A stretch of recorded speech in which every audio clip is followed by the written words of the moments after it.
Suamiku dihasut mertua untuk mengusirku dari rumah saat aku hamil 9 bulan.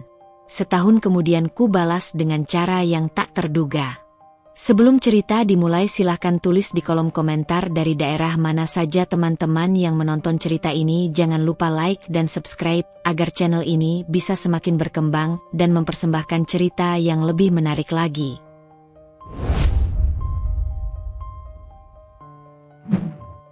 Aroma kopi pagi yang baru diseduh, berpadu dengan harum parfum mahal yang tersemat pada jas Wildan, selalu menjadi penanda hari baru di rumah tangga mereka.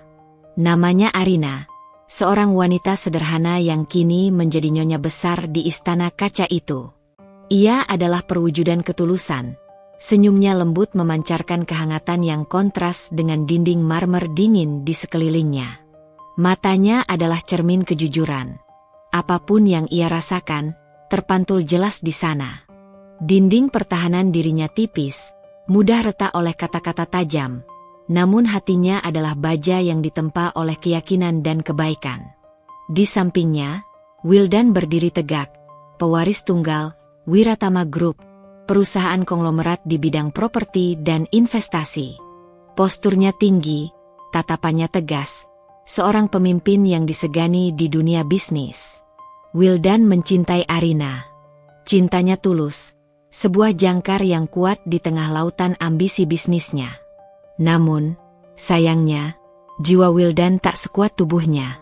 Ia adalah pohon yang mudah goyah saat badai bisikan datang, terutama dari suara yang paling ia hormati, ibunya. Wildan adalah sosok yang berhati baik, namun selalu dibayangi ekspektasi dan kekuasaan sang bunda, membuatnya terkadang menjadi pengecut di hadapan kebenaran. Tepat di seberang meja makan, duduklah sumber segala ketidaknyamanan, Nyonya Siti. Ia adalah matriark keluarga Wiratama, seorang wanita dengan aura keangkuhan yang tebal seperti kabut pagi di pegunungan. Rambutnya disanggul rapi, perhiasannya berkilauan seolah menertawakan kesederhanaan Arina. Nyonya Siti memandang dunia melalui kacamata status sosial. Dan di mata Nyonya Siti, Arina adalah noda, setitik tinta hitam di atas kanvas putih kehormatan keluarga Wiratama. Ia merasa Arina mencuri Wildan, putranya, dari takdir yang seharusnya berpasangan dengan wanita dari kasta yang sepadan. Nyonya Siti adalah bom waktu, yang siap meledak kapan saja, hanya menunggu percikan api yang tepat. Pagi itu, suasana di meja makan terasa lebih tegang dari biasanya. Bukan karena ketidakcocokan hidangan, melainkan karena berita yang membuncah di dada Arina. Ia hamil. Wildan, aku punya berita. Suara Arina bergetar menahan haru. Ia memegang tangan suaminya. Aku sudah tes tadi pagi. Garisnya 2. Kita akan punya bayi. Seketika, wajah Wildan bersinar layaknya mentari yang baru muncul dari balik awan. Ia berdiri, memutari meja, dan memeluk Arina erat-erat. Sayang, ya Tuhan, ini luar biasa. Aku akan jadi ayah. Terima kasih, sayang, terima kasih. Wildan mencium kening Arina dengan penuh cinta, seolah dunia di sekitar mereka menghilang. Mereka berdua terhanyut dalam samudera kebahagiaan yang baru terbentuk. Namun, air bah kebahagiaan itu dengan cepat surut, terhisap oleh kekeringan yang terpancar dari kursi Nyonya Siti. Nyonya Siti meletakkan sendoknya dengan suara denting yang tajam, memecah keheningan romantis itu. Pandangannya menusuk, mengupas kebahagiaan Arina lapis demi lapis. Berita luar biasa, katamu, Wildan? Saya justru tidak yakin. Wildan melepaskan pelukan Arina. Raut wajahnya berubah. Cepat sekali, senyumnya luntur, digantikan dengan raut waspada. Ibu, apa maksud ibu? Arina, kamu pikir saya tidak tahu kehidupan masa lalumu? Kamu berasal dari keluarga yang baiklah. Mari kita sebut sederhana. Saya tidak pernah meragukan Wildan. Tapi saya meragukan kamu, kata Nyonya Siti. Setiap katanya tajam seperti pecahan beling yang dilempar ke wajah Arina. Arina tercekat. Hatinya seperti diremas. Bu, apa yang ibu bicarakan? Saya tidak mengerti. Oh, kamu mengerti, Arina. Anak cucu Wiratama harus lahir di lingkungan yang berkelas, dengan darah yang jelas asalnya. Apa yang bisa kamu berikan padanya? Selain wajah lugu itu dan warisan yang minim. Nyonya Siti menyesap tehnya, seolah ucapan kasarnya hanyalah basa-basi pagi. Bu, cukup. Arina adalah istri sah Wildan. Bayi ini adalah cucu ibu. Wildan mencoba membela, namun suaranya terdengar ragu, seperti gema yang tertelan di aula besar. Ia takut, selalu takut pada tatapan menghakimi ibunya. Cucu? Tentu, Wildan. Tapi kita perlu memastikan. Saya ingin ini fair bagi keluarga kita. Setelah Arina melahirkan, kita lakukan tes DNA. Agar semua jelas, putus Nyonya Siti, nadanya tak terbantahkan. Itu bukan permintaan, melainkan dekret dingin. Arina menatap Wildan, mencari perlindungan, mencari keberanian suaminya yang seharusnya menjadi perisainya. Wildan, kamu tidak meragukan aku, kan? Ada keputusasaan yang menggantung di ujung lidahnya. Wildan menghindari tatapan Arina. Ia menunduk, memainkan remah roti di piringnya. Inilah kelemahan terbesarnya. Ia tidak sanggup berdiri tegak di antara dua wanita paling penting dalam hidupnya. Arina, ini demi kebaikan semua. Agar ibu tenang. Aku percaya padamu.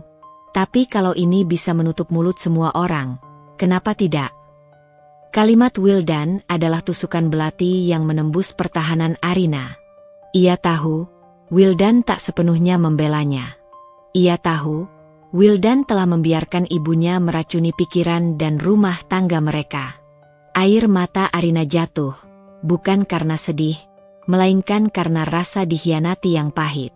Jadi, setelah semua janji di altar, setelah aku berjuang diterima oleh keluarga ini, kau meragukanku, Wildan.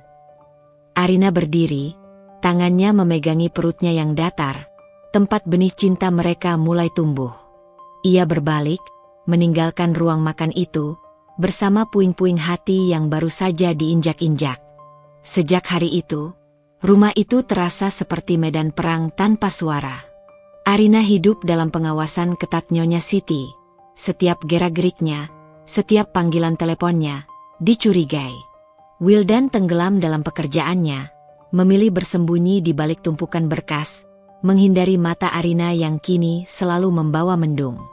Nyonya Siti, dengan kelihayannya, mulai menabur benih keraguan yang lebih busuk. Ia menyewa mata-mata, dan tak lama kemudian, ia menyajikan bukti palsu yang dibuat-buat. Sebuah foto Arina bertemu dengan seorang pria. Sebenarnya adalah sepupunya yang datang dari luar kota, diberi narasi pengkhianatan yang keji. Nyonya Siti menyajikannya kepada Wildan di saat suaminya sedang berada di titik terendah, penuh tekanan bisnis dan kelelahan. Wildan, lihat ini. Di belakangmu. Dia menodai kehormatan keluarga kita. Dia membawa aib, bisik Nyonya Siti. Suaranya dipenuhi drama dan kepalsuan. Wildan memandangi foto itu. Meskipun hatinya berteriak menolak, ia melihat keraguan yang sudah dipupuk ibunya kini tumbuh menjadi monster cemburu di dadanya. Rasa lelah, tekanan, dan hasutan sang ibu, semuanya berakumulasi menjadi kebencian sesaat. Wildan, si pengecut, mengambil jalan termudah, menyalahkan. Wildan, aku bersumpah, itu Kak Satya. Sepupuku, kenapa kau lebih percaya selembar kertas kotor ini daripada istrimu sendiri? Arina memohon di kamar, dengan perutnya yang sudah mulai membuncit, menginjak usia 6 bulan. Cukup, Arina. Aku tidak peduli siapa dia. Kau sudah melampaui batas. Aku butuh ketenangan. Aku butuh kejujuran. Dan kau tidak memberikannya. Wildan membentak. Kata-katanya menghantam Arina tanpa ampun. Ia tidak tahu, atau tidak mau tahu, bahwa ia baru saja menggali kuburan untuk kebahagiaannya sendiri. Arina terdiam. Ia melihat tidak ada lagi Wildan yang dicintainya, hanya ada bayangan Wildan yang dikendalikan oleh ibunya. Benar-benar lenyap. Dan cerita ini baru saja dimulai, pintu kehangatan mereka sudah terkatup rapat, dan yang menanti Arina adalah badai yang akan membawanya keluar dari mahligai kaca itu. Babak baru yang menyakitkan, dan tidak akan ada yang bisa menduga apa yang akan terjadi selanjutnya. Kehidupan mereka, yang tampak sempurna di luar, ternyata hanyalah cangkang tipis yang siap pecah kapan saja. Setelah insiden foto palsu yang dilemparkan Nyonya Siti, rumah besar keluarga Wiratama itu benar-benar menjadi neraka yang beku bagi Arina. Usia kandungannya sudah menginjak 8 bulan penuh, perutnya membesar seperti bola dunia yang ringkih, menahan janji kehidupan di tengah badai kehancuran rumah tangga. Sejak Wildan melayangkan bentakan, ia memilih mengunci diri di balik dinding kesibukannya, menjadikannya patung beku tanpa ekspresi, bahkan ketika mereka berpapasan di lorong. Nyonya Siti, sang dalang, melihat kesempatan emas. Ia tahu, Wildan adalah senjata yang siap ditembakkan, hanya perlu sedikit dorongan pada pelatuk. Suatu malam, sekitar pukul 10, Arina merasa sangat lelah.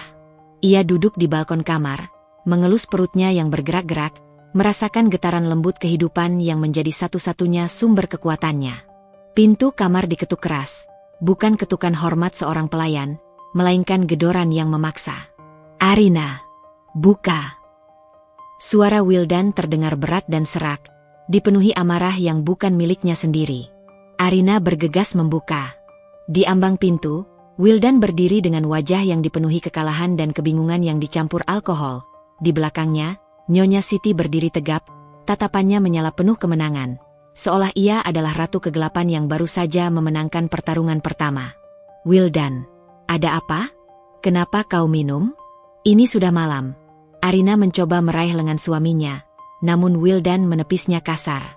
"Jangan sentuh aku. Jangan sentuh aku dengan tanganmu yang kotor." Wildan berteriak, suaranya menggelegar di kamar mewah itu. Ia melemparkan sebuah amplop coklat ke lantai. Isinya adalah salinan, bukti, palsu lain yang telah disiapkan Nyonya Siti. Struk pembelian tiket pesawat keluar kota atas nama Arina dan sebuah nama pria lain, yang tentu saja adalah rekayasa belaka. "Lihat ini, Arina. Kau masih berani bersumpah bahwa kau tidak pernah mengkhianatiku? Padahal perutmu sudah sebesar ini, dan kau masih berusaha kabur dengan selingkuhanmu." Wildan menghardik, menuding-nuding Arina dengan jemari gemetar. Arina membungkuk perlahan, mengambil amplop itu. Pandangannya kosong. Ia tahu ini adalah perangkap laba-laba yang dirajut oleh Nyonya Siti. Pikirannya berputar cepat, mencari celah, mencari kata-kata yang bisa menembus dinding tebal hasutan di kepala Wildan. "Ini palsu, Wildan. Kau tahu ini palsu. Aku hamil 9 bulan. Bagaimana mungkin aku bepergian jauh? Aku bahkan tidak punya waktu untuk berjalan santai di taman. Kau lihat perutku? Aku kesulitan tidur di malam hari. Wildan, kau lebih percaya selembar kertas daripada keadaan istrimu sendiri." Arina memohon, air matanya mulai mengalir, membasahi pipinya yang kian tirus. Nyonya Siti maju selangkah, menempatkan tangannya di bahu Wildan, seolah menyalurkan energi kebenciannya. "Jangan biarkan air mata buaya itu menipumu, Wildan. Dia dramatis. Semua wanita sepertinya begitu. Demi harga diri keluarga kita, nak, kau harus tegas. Usir dia. Sekarang." Nyonya Siti menggunakan Wildan sebagai boneka untuk melampiaskan kekecewaannya. Ia terus menusuk titik lemah Wildan, mengingatkannya pada kegagalan bisnis kecil yang baru saja menimpa perusahaan, mengaitkannya dengan aura negatif yang dibawa Arina. "Ibu benar," gumam Wildan, matanya merah, bukan hanya karena alkohol tetapi karena konflik batin yang merobek jiwanya. Ia adalah biduk yang kehilangan kemudi, terombang-ambing di lautan amarah dan kebodohan. "Aku sudah muak, Arina. Aku sudah capek dengan semua drama ini." Arina menatap Wildan, tatapan yang penuh kepedihan dan kekecewaan yang tak terhingga. Ia melihat bahwa Wildan telah menyerah pada dirinya sendiri, menyerah pada pernikahan mereka. Kau memilih percaya pada kebohongan? Wildan, kau tahu risiko kehamilan di bulan ke-9, kan?" Wildan menarik napas dalam-dalam, mencoba mengumpulkan sisa-sisa keberaniannya. Ia memejamkan mata, seolah dengan memejamkan mata, ia bisa menghapus semua kenangan manis dan semua tanggung jawabnya. Ketika matanya terbuka, yang tersisa hanya kekejaman yang dipaksakan. Keluar dari rumah ini, Arina. Sekarang, malam ini juga. Saya tidak butuh istri murahan. Jangan pernah kembali. Wildan mengucapkan kata-kata itu dengan suara yang nyaris tak ia kenali, dingin dan tanpa jiwa, seperti salju yang turun di gurun pasir. Arina berdiri membatu. Ia tidak percaya telinganya. Aku sedang hamil 9 bulan. Wildan, bagaimana bisa kau setega ini pada darah dagingmu sendiri? Aku tidak punya tempat tujuan. Ini sudah hampir tengah malam. Arina berteriak, air mata yang mengalir kini bercampur dengan kepanikan. Nyonya Siti menyeringai kecil, senyum kemenangan yang menusuk relung hati Arina. Itu bukan urusan kami. Mengurus dirimu sendiri. Kamu datang ke sini tanpa apa-apa, jadi kembalilah tanpa apa-apa. Sekarang, Wildan, suruh dia pergi. Wildan, di bawah tatapan ibunya, menjadi prajurit yang tunduk pada perintah jenderalnya. Ia mengambil tas pakaian Arina, yang kecil dan usang, tas yang sama yang ia bawa saat pertama kali pindah ke rumah itu, dan melemparkannya ke lantai. Pergi, Arina. Sebelum aku panggil keamanan. Aku sudah muak. Aku akan mengurus perceraian kita secepatnya. Wildan memalingkan muka, tidak sanggup melihat mata Arina yang kini memancarkan luapan rasa sakit yang luar biasa. Arina mengambil tasnya perlahan. Ia berjalan mendekati Wildan. Dengan susah payah ia menopang perutnya yang berat. Dengarkan aku, Wildan. Hari ini, kau mengusir aku. Kau mengusir anakmu sendiri, di saat aku hanya butuh tempat berlindung. Aku bersumpah, kau akan menyesali hari ini. Kau akan mencari kami. Tapi saat itu terjadi, kau tidak akan menemukan Arina yang lemah dan bodoh lagi. Kata-kata Arina diucapkan dengan bisikan, namun mengandung kekuatan sumpah yang membuat Wildan seketika merasakan getaran dingin di punggungnya. Namun, rasa takut pada ibunya dan amarah yang salah arah lebih kuat. Wildan mendorongnya pelan namun tegas menuju pintu kamar. Di lorong sepi yang bermandikan cahaya kristal mahal, Arina berjalan tertatih-tatih. Setiap langkahnya adalah sebuah palu yang menghancurkan sisa-sisa harapannya. Ia menuruni tangga utama, tangga megah yang dulu ia impikan, kini terasa seperti tangga menuju jurang penderitaan. Di ambang pintu besar, Wildan berdiri, memunggungi Arina, menolak menatapnya. Pergi. Hanya satu kata itu yang keluar, dingin dan final. Arina menoleh sekali lagi, melihat sosok suaminya yang telah menjadi orang asing dalam sekejap mata, dan Nyonya Siti yang menyaksikannya dengan wajah penuh kepuasan dari balkon lantai 2. Arina menarik napas, menyimpan semua rasa sakit dan penghinaan itu di dasar hatinya, menjadikannya batu bara yang kelak akan menjadi berlian. Ia melangkah keluar, di tengah malam buta. Di luar gerbang besi besar rumah Wiratama, udara malam terasa menusuk. Angin berhembus kencang, seolah alam ikut meratapi nasibnya. Arina berdiri sendirian di tepi jalan raya yang sepi. Tidak ada taksi, tidak ada kendaraan umum. Ia hanya ditemani sinar rembulan yang samar dan suara jangkrik yang memilukan. Rasa sakit di hatinya tiba-tiba berpindah ke perutnya. Kontraksi. Tidak. Jangan sekarang. Arina merintih, memegang perutnya yang mengeras.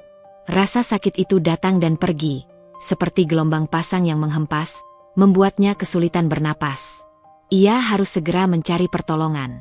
Dengan sisa tenaga dan air mata yang tak henti, Arina berjalan tertatih-tatih menjauhi istana kejam itu, membawa satu-satunya harta berharganya, bayi yang sedang ia kandung. Dalam keputusasaannya, ia hanya bisa berdoa agar ada malaikat penolong yang dikirimkan Tuhan di jalan sunyi ini. Ia tahu, jika ia tidak segera menemukan tempat berlindung, nyawanya dan nyawa bayinya akan terancam. Langkah Arina semakin lambat, pandangannya mulai kabur. Rasa sakit itu datang lagi, lebih kuat dan lebih lama. Tepat di depan sebuah rumah yang sederhana namun asri, dengan cahaya lampu temaram yang hangat, Arina jatuh berlutut. Rasa sakit itu luar biasa, seperti tusukan ribuan jarum di punggungnya. Tolong, Tuhan, tolong. Arina memejamkan mata, tubuhnya menyerah, dan ia pingsan tepat di depan pintu gerbang kayu yang tampak usang namun damai. Kisah Arina, yang baru saja diusir dari surga yang ia pikir miliknya, baru saja memasuki babak tergelap. Namun, dalam kegelapan itu, selalu ada celah kecil bagi cahaya untuk masuk. Dan disinilah, takdir mulai merajut benang pertolongan yang akan membawanya pada transformasi tak terduga. Dinginnya aspal jalanan adalah hal terakhir yang Arina rasakan sebelum kesadarannya terenggut kegelapan. Ia tergeletak tak berdaya, seperti daun kering yang gugur setelah badai, tepat di depan gerbang kayu sebuah rumah sederhana. Dalam kesunyian malam yang mencekam, suara rintihan Arina yang samar, berpadu dengan jeritan batinnya, memanggil pertolongan. Beruntung, di balik gerbang itu tinggal seorang pria tua yang memiliki kepekaan setajam mata elang dan hati semurni emas. Namanya Bapak Herman. Ia adalah seorang duda yang hidup tenang setelah pensiun dari dunia akademik dan bisnis catering kecilnya. Malam itu, Bapak Herman sedang menikmati secangkir teh hangat, bersiap tidur, ketika telinganya menangkap suara gemuruh aneh dari luar. Bapak Herman bergegas membuka pintu. Sinar lampu teras yang temaram menyorot sosok wanita hamil besar yang tergeletak lemas. Wajahnya pucat pasi, air mata masih menyisakan jejak di pipinya. Bapak Herman terkesiap, rasa kagetnya segera berganti dengan kepedulian yang mendesak. "Ya Tuhan, Nak, apa yang terjadi?" Bapak Herman berlutut, mencoba memeriksa kondisi Arina. Ia melihat kondisi perut Arina dan raut wajahnya yang menahan sakit luar biasa. Ini sudah waktunya." Tanpa membuang waktu, Bapak Herman berteriak memanggil Bei Inah, asisten rumah tangganya yang sudah seperti keluarga. Dengan dibantu Bei Inah yang panik, Bapak Herman dengan susah payah mengangkat tubuh Arina yang berat, membawanya masuk, dan menidurkannya di sofa ruang tengah yang hangat. "Bei Inah, cepat hubungi bidan langganan kita. Katakan darurat." "Saya akan siapkan air hangat," perintah Bapak Herman. Suaranya tenang namun penuh otoritas, mencerminkan sifatnya sebagai mantan dosen yang terbiasa mengatasi krisis. Arina, yang setengah sadar, merasakan kehangatan yang asing namun melegakan. Ia membuka mata sedikit, melihat wajah tua yang teduh dan penuh kasih sayang itu. Sakit, Pak, perut saya." "Sabar, Nak, kamu aman di sini. Bidan sebentar lagi datang. Tahan sebentar, ya. Jangan khawatir," ujar Bapak Herman, mengusap dahi Arina dengan punggung tangan tuanya yang lembut. Kehadiran Bapak Herman adalah oasis di tengah gurun keputusasaan yang baru saja dilalui Arina. Tak lama kemudian, bidan Mira tiba. Ruang tengah rumah itu pun berubah menjadi tempat perjuangan hidup dan mati. Bapak Herman dan Bei Inah menjauh, namun dua-dua mereka mengalir tanpa henti, memohon keselamatan bagi ibu dan bayi itu. Rasa sakit kontraksi yang dialami Arina kini mengguncangnya seperti gempa bumi. Ia berteriak, memanggil nama Wildan, nama yang baru saja menusuknya. "Wildan, kenapa kau tinggalkan aku? Aku benci kamu," teriak Arina di antara tarikan napasnya yang berat. Namun, setelah teriakan itu keluar, ia sadar. Ia harus kuat. Ia harus berjuang demi janin yang tidak bersalah ini. Setelah melalui pertempuran yang panjang dan melelahkan, tangisan nyaring seorang bayi memecah keheningan malam menjelang subuh. "Alhamdulillah, bayinya perempuan, Bu. Cantik sekali, sehat," seru bidan Mira dengan senyum lega. Air mata Arina mengalir deras. Namun kali ini bukan air mata kepedihan, melainkan air mata kelegaan dan haru yang membanjir. Bidan Mira meletakkan bayi mungil yang masih merah itu di dada Arina. Sentuhan kulit ke kulit itu adalah penghubung listrik yang langsung menyalurkan kekuatan tak terbatas ke dalam diri Arina. "Anakku, Aura," bisik Arina, memberikan nama yang tiba-tiba terlintas di benaknya, melambangkan cahaya. Bapak Herman dan Bei Inah masuk setelah semuanya tenang. Mereka melihat Arina dan bayi perempuannya dengan mata berkaca-kaca. "Terima kasih, Pak. Terima kasih banyak. Bapak sudah menyelamatkan nyawa kami," ucap Arina lirih, mencoba duduk bersandar. Bapak Herman menggeleng. "Tuhan yang menyelamatkan, Nak. Saya hanya perantara. Tapi kamu harus kuat. Ceritakan padaku, siapa yang tega membiarkanmu sendirian di jalanan dalam kondisi begini?" Arina menceritakan semua yang terjadi. pernikahan yang penuh cinta di awal, hasutan Nyonya Siti yang kejam, kebodohan Wildan yang mudah percaya, hingga pengusiran di tengah malam buta. Bapak Herman mendengarkan dengan sabar, tanpa interupsi, sementara Bei Inah menggeleng-gelengkan kepala penuh iba. "Suamimu, Wildan Wiratama? Putra Nyonya Siti?" tanya Bapak Herman. Suaranya kini menjadi lebih serius. Arina mengangguk lemah. "Iya, Pak. Wildan." Bapak Herman menghela napas panjang. "Saya mengenal Wildan. Saya pernah mengajarinya di kampus dulu. Anak yang cerdas, tapi sayangnya ia selalu hidup di bawah bayang-bayang dominasi ibunya. Saya juga kenal ibunya. Nyonya Siti memang selalu melihat segala sesuatu dari kacamata harta dan status. Astaga, saya tidak menyangka ia bisa sekeji ini. Saya tidak tahu harus kemana lagi. Pak, saya tidak punya siapa-siapa di kota ini," kata Arina. Suaranya kembali dipenuhi ketakutan akan masa depan. Bapak Herman tersenyum lembut. Senyum itu adalah penawar bagi luka batin Arina. "Tinggallah di sini, nak. Untuk sementara, anggap saja ini rumahmu. Di belakang ada paviliun kecil. Bisa kamu tempati. Bei Inah akan membantumu mengurus Aura. Kamu fokus saja memulihkan diri. Kamu dan cucumu, maksud saya, bayimu, adalah tamu kehormatan di rumah ini." Arina menangis lagi. Kali ini karena kebaikan yang luar biasa. "Saya tidak tahu harus membalas kebaikan Bapak dengan apa." "Jangan dibalas dengan apa-apa. Balaslah dengan janji. Janji bahwa kamu tidak akan meratapi nasibmu lagi. Kamu harus bangkit.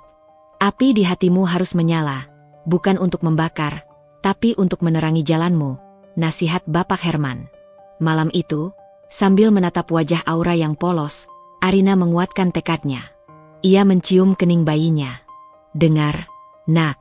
Aku berjanji, aku tidak akan menjadi Arina yang lemah dan mudah diinjak-injak lagi. Mereka mengusir kita tanpa sehelai benang pun, tapi kita akan kembali.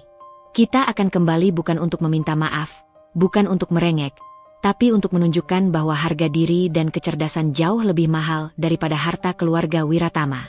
Kita akan tunjukkan pada Wildan dan Nyonya Siti bahwa ibumu ini adalah lawan yang setara, bahkan lebih kuat." Janji itu, diucapkan dalam bisikan yang penuh kepahitan dan tekad, menjadi mantra baru bagi kehidupan Arina. Ia akan mengubah rasa sakitnya menjadi bahan bakar ambisi yang dingin dan terencana. 3 bulan berlalu di rumah Bapak Herman. Paviliun kecil di belakang rumah itu telah menjadi sarang hangat bagi Arina dan Aura. Aura, yang kini mulai bisa tersenyum lebar, adalah matahari yang tak pernah redup bagi Arina. Setiap tawa Aura adalah amunisi baru yang menguatkan tekad Arina. Rasa sakit akibat pengusiran di malam buta itu memang tidak pernah hilang. Namun ia telah berubah wujud, dari kepedihan yang melumpuhkan menjadi motivasi yang membakar. Arina memegang janji yang ia bisikkan pada Aura. Ia tidak akan hanya bertahan, ia harus bangkit.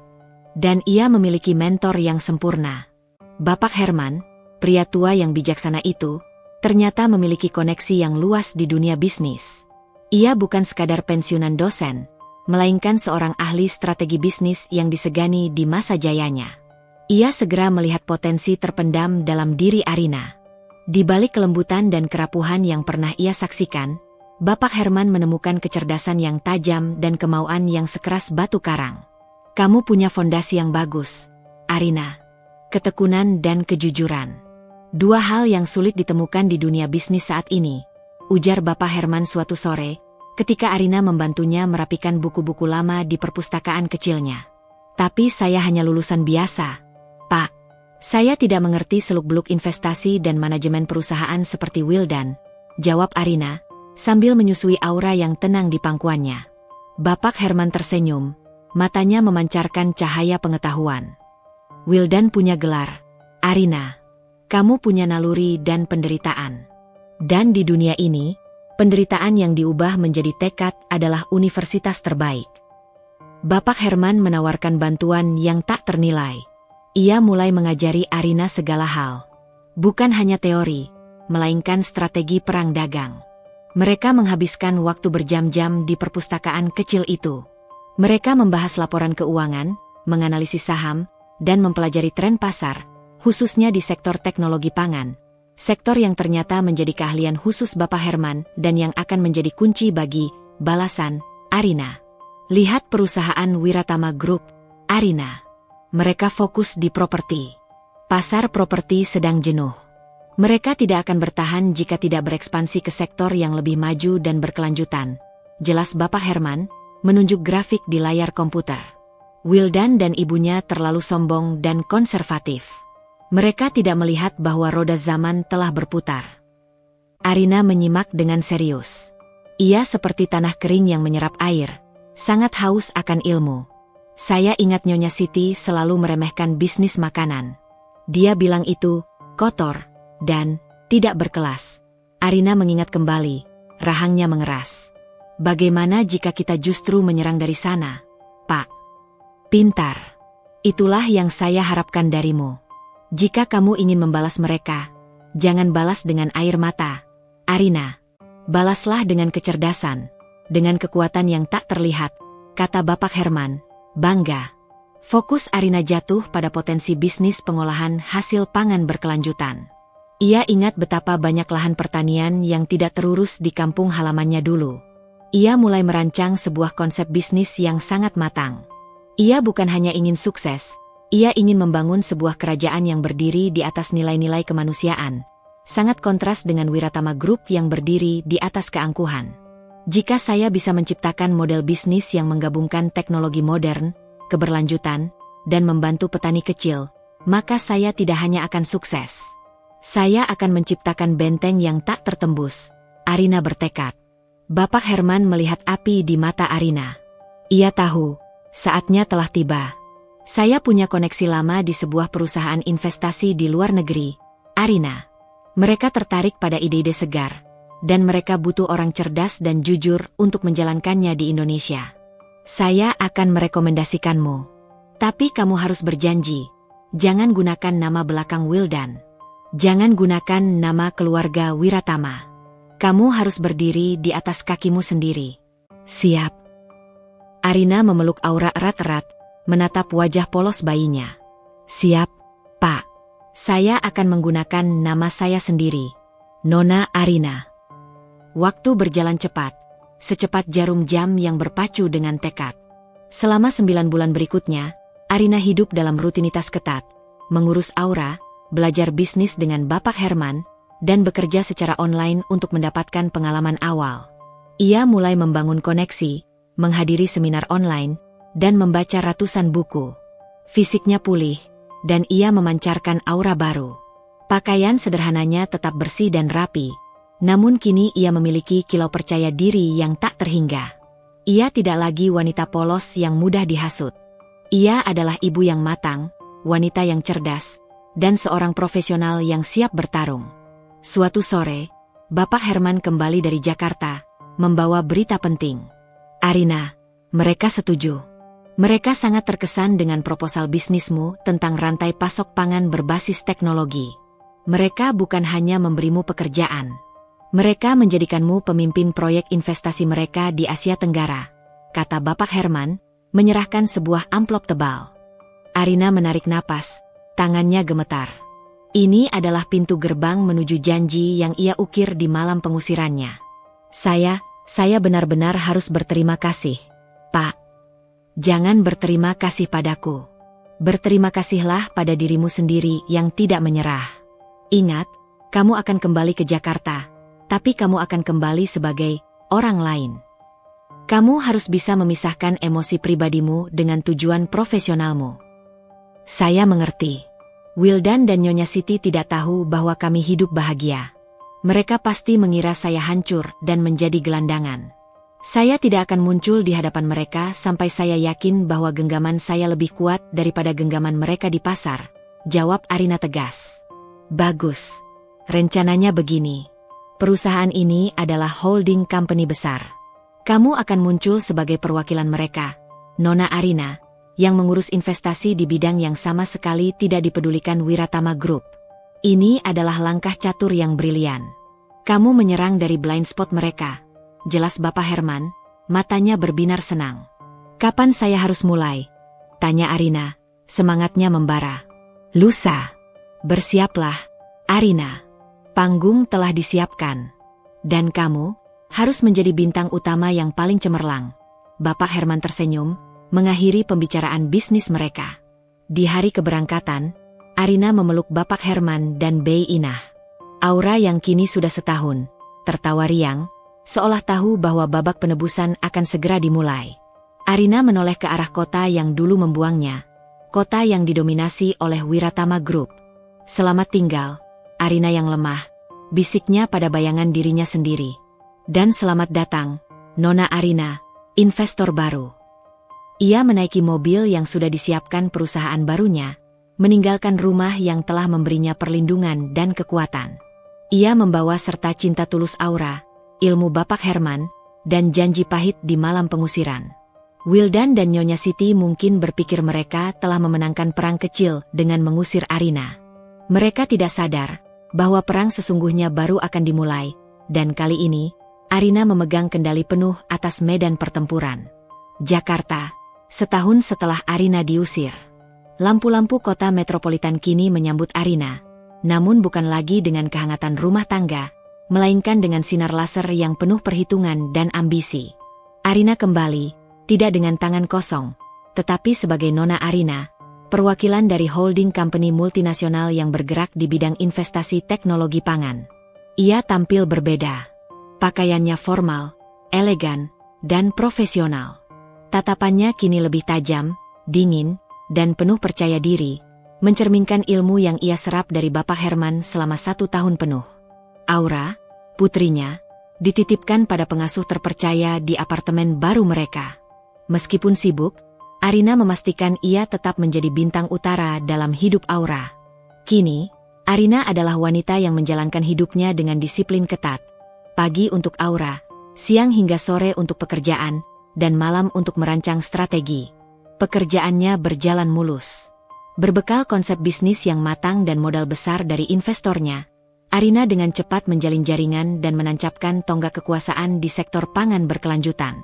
Nama, Nona Arina, mulai santer terdengar di kalangan pebisnis muda, dikenal karena kecerdasan, ketegasan, dan kejeliannya melihat peluang di masa depan. Tidak ada yang tahu bahwa di balik profesionalitasnya, ia menyimpan memori pahit seorang istri yang diusir. Laporan investasi kita di 3 startup pangan itu sangat menjanjikan, Nona Arina. Analisis Anda 99% akurat. Kami sangat beruntung memiliki Anda, puji Daniel, asisten pribadinya yang cerdas dan loyal. Arina tersenyum tipis. Terima kasih, Daniel. Tapi jangan pernah puas. Pasar selalu bergerak. Kita harus selalu berlari di depan kompetitor. Dalam perjalanannya menapaki tangga kesuksesan, Arina selalu menyempatkan diri melacak pergerakan pasar properti, sektor utama Wiratama Group. Nalurinya, yang sudah diasah oleh Bapak Herman, memberitahunya bahwa keretakan telah muncul di Istana Wiratama. Pak Herman benar. Pasar properti kian lesu. Apalagi dengan skandal pembebasan lahan yang sempat menimpa mereka tahun lalu, gumam Arina, membaca berita di tabletnya. Wildan, yang dulu memilih lari dari masalah pribadi dengan tenggelam dalam pekerjaan, kini harus menghadapi masalah yang lebih besar. Suatu sore, Bapak Herman menelepon Arina. Suaranya terdengar cemas. Arina, ada berita penting. Wiratama Group benar-benar berada di ambang kesulitan. Bukan hanya karena pasar, tapi manajemen mereka kacau, kata Bapak Herman dari seberang telepon. Apa yang terjadi, Pak? Nyonya Siti. Dia terlalu banyak campur tangan dalam keputusan finansial strategis, seringkali hanya berdasarkan ego dan keinginan cepat untung, tanpa analisis matang. Ia menolak investasi di sektor teknologi dan justru mengalokasikan dana besar untuk proyek perumahan mewah yang ternyata gagal total. Sekarang, mereka kekurangan likuiditas parah. Mereka butuh pinjaman besar atau investor baru yang mau menalangi utang mereka. Hati Arina berdesir, bukan karena senang, melainkan karena rasa keadilan yang mulai terwujud. Wildan? Apakah dia tidak bisa berbuat apa-apa? Wildan, dia tertekan. Dia mencoba meyakinkan ibunya, tapi Nyonya Siti adalah diktator di rumah dan di kantor. Wildan terjepit. Kini, demi menyelamatkan perusahaan keluarga, mereka terpaksa mencari pinjaman. Dan disinilah kesempatanmu. Bapak Herman menjelaskan bahwa Wiratama Group tengah mengadakan pertemuan tertutup dengan beberapa bank dan perusahaan investasi besar untuk mencari dana talangan. Arina, perusahaanmu memiliki dana investasi yang sangat besar. Dan kebetulan direktur utama perusahaanmu, Tuan Chen, sedang berada di luar negeri. Ini kesempatanmu. Tuan Chen bilang, kamu bisa menggunakan kewenangan penuhmu. Asalkan itu demi kepentingan perusahaan kita. Kita bisa menjadi penyelamat, tapi dengan syarat yang mematikan bagi Wiratama. Arina menutup mata, membayangkan wajah angkuh Nyonya Siti dan wajah pengecut Wildan saat mengusirnya. Sudah waktunya kartu dibalik. Baik, Pak. Atur pertemuan. Saya ingin memastikan nama perusahaan saya ada di daftar investor yang diundang. Saya akan muncul. Tapi tolong, pastikan ini diatur agar saya dihormati sebagai investor, bukan sekadar wanita yang mencari muka. Tenang, Nona Arina. Saya sudah bicara dengan koneksi lama saya. Mereka tahu siapa Anda sekarang. Mereka tahu kekuatan uang yang Anda bawa. Anda akan disambut sebagai Dewi Penyelamat, terlepas dari masa lalu Anda. Ini adalah waktu yang tepat untuk menunjukkan bahwa seorang wanita yang pernah diusir saat hamil 9 bulan, kini kembali sebagai pemilik nasib mereka. 2 hari kemudian, hari pertemuan itu tiba. Arina berdiri di depan cermin, mengenakan setelan jas abu-abu tua yang terlihat sempurna di tubuhnya. Ia tidak memakai perhiasan mahal, hanya jam tangan klasik dan cincin pernikahan yang sudah lama ia lepaskan. Kini ia ganti dengan cincin perak sederhana di jari manisnya. Ia menyusun rambutnya ke belakang, wajahnya dihiasi riasan minimalis namun tegas. Ia terlihat seperti pedang yang baru diasah, siap untuk pertempuran. Di hadapannya, Daniel sudah menunggu, memegang briefing tebal tentang kondisi keuangan Wiratama Group, yang ternyata lebih buruk dari yang dibayangkan. Nona Arina, kita harus tegas. Kalau mereka menolak syarat kita, biarkan saja perusahaan itu tenggelam. Kita tidak boleh mempertaruhkan modal kita hanya karena sentimen, saran Daniel. Tentu, Daniel. Ini bisnis. Aku tidak punya sentimen dengan perusahaan itu. Aku hanya melihat peluang, jawab Arina, meskipun ia tahu bahwa hati kecilnya berdegup kencang, menanti konfrontasi yang tak terhindarkan. Baik, mari kita pergi. Pertemuan diadakan di ballroom salah satu hotel bintang 5. Semua pemain besar di Jakarta akan ada di sana. Di dalam mobil, Arina mencoba menenangkan diri. Ia mengingat aura, tawa riangnya. Ia juga mengingat wajah Bapak Herman, yang menanamkan kepercayaan diri padanya. Kau pasti bisa, Arina. Kekuatanmu bukan hanya di uang, tapi di kebenaran di sisimu, kata Bapak Herman sebelum Arina berangkat. Ketika mobil Arina memasuki area drop-off hotel mewah itu, ia melihat kerumunan jurnalis dan beberapa mobil mewah terparkir. Ia menarik napas, mengenakan topeng profesionalitasnya.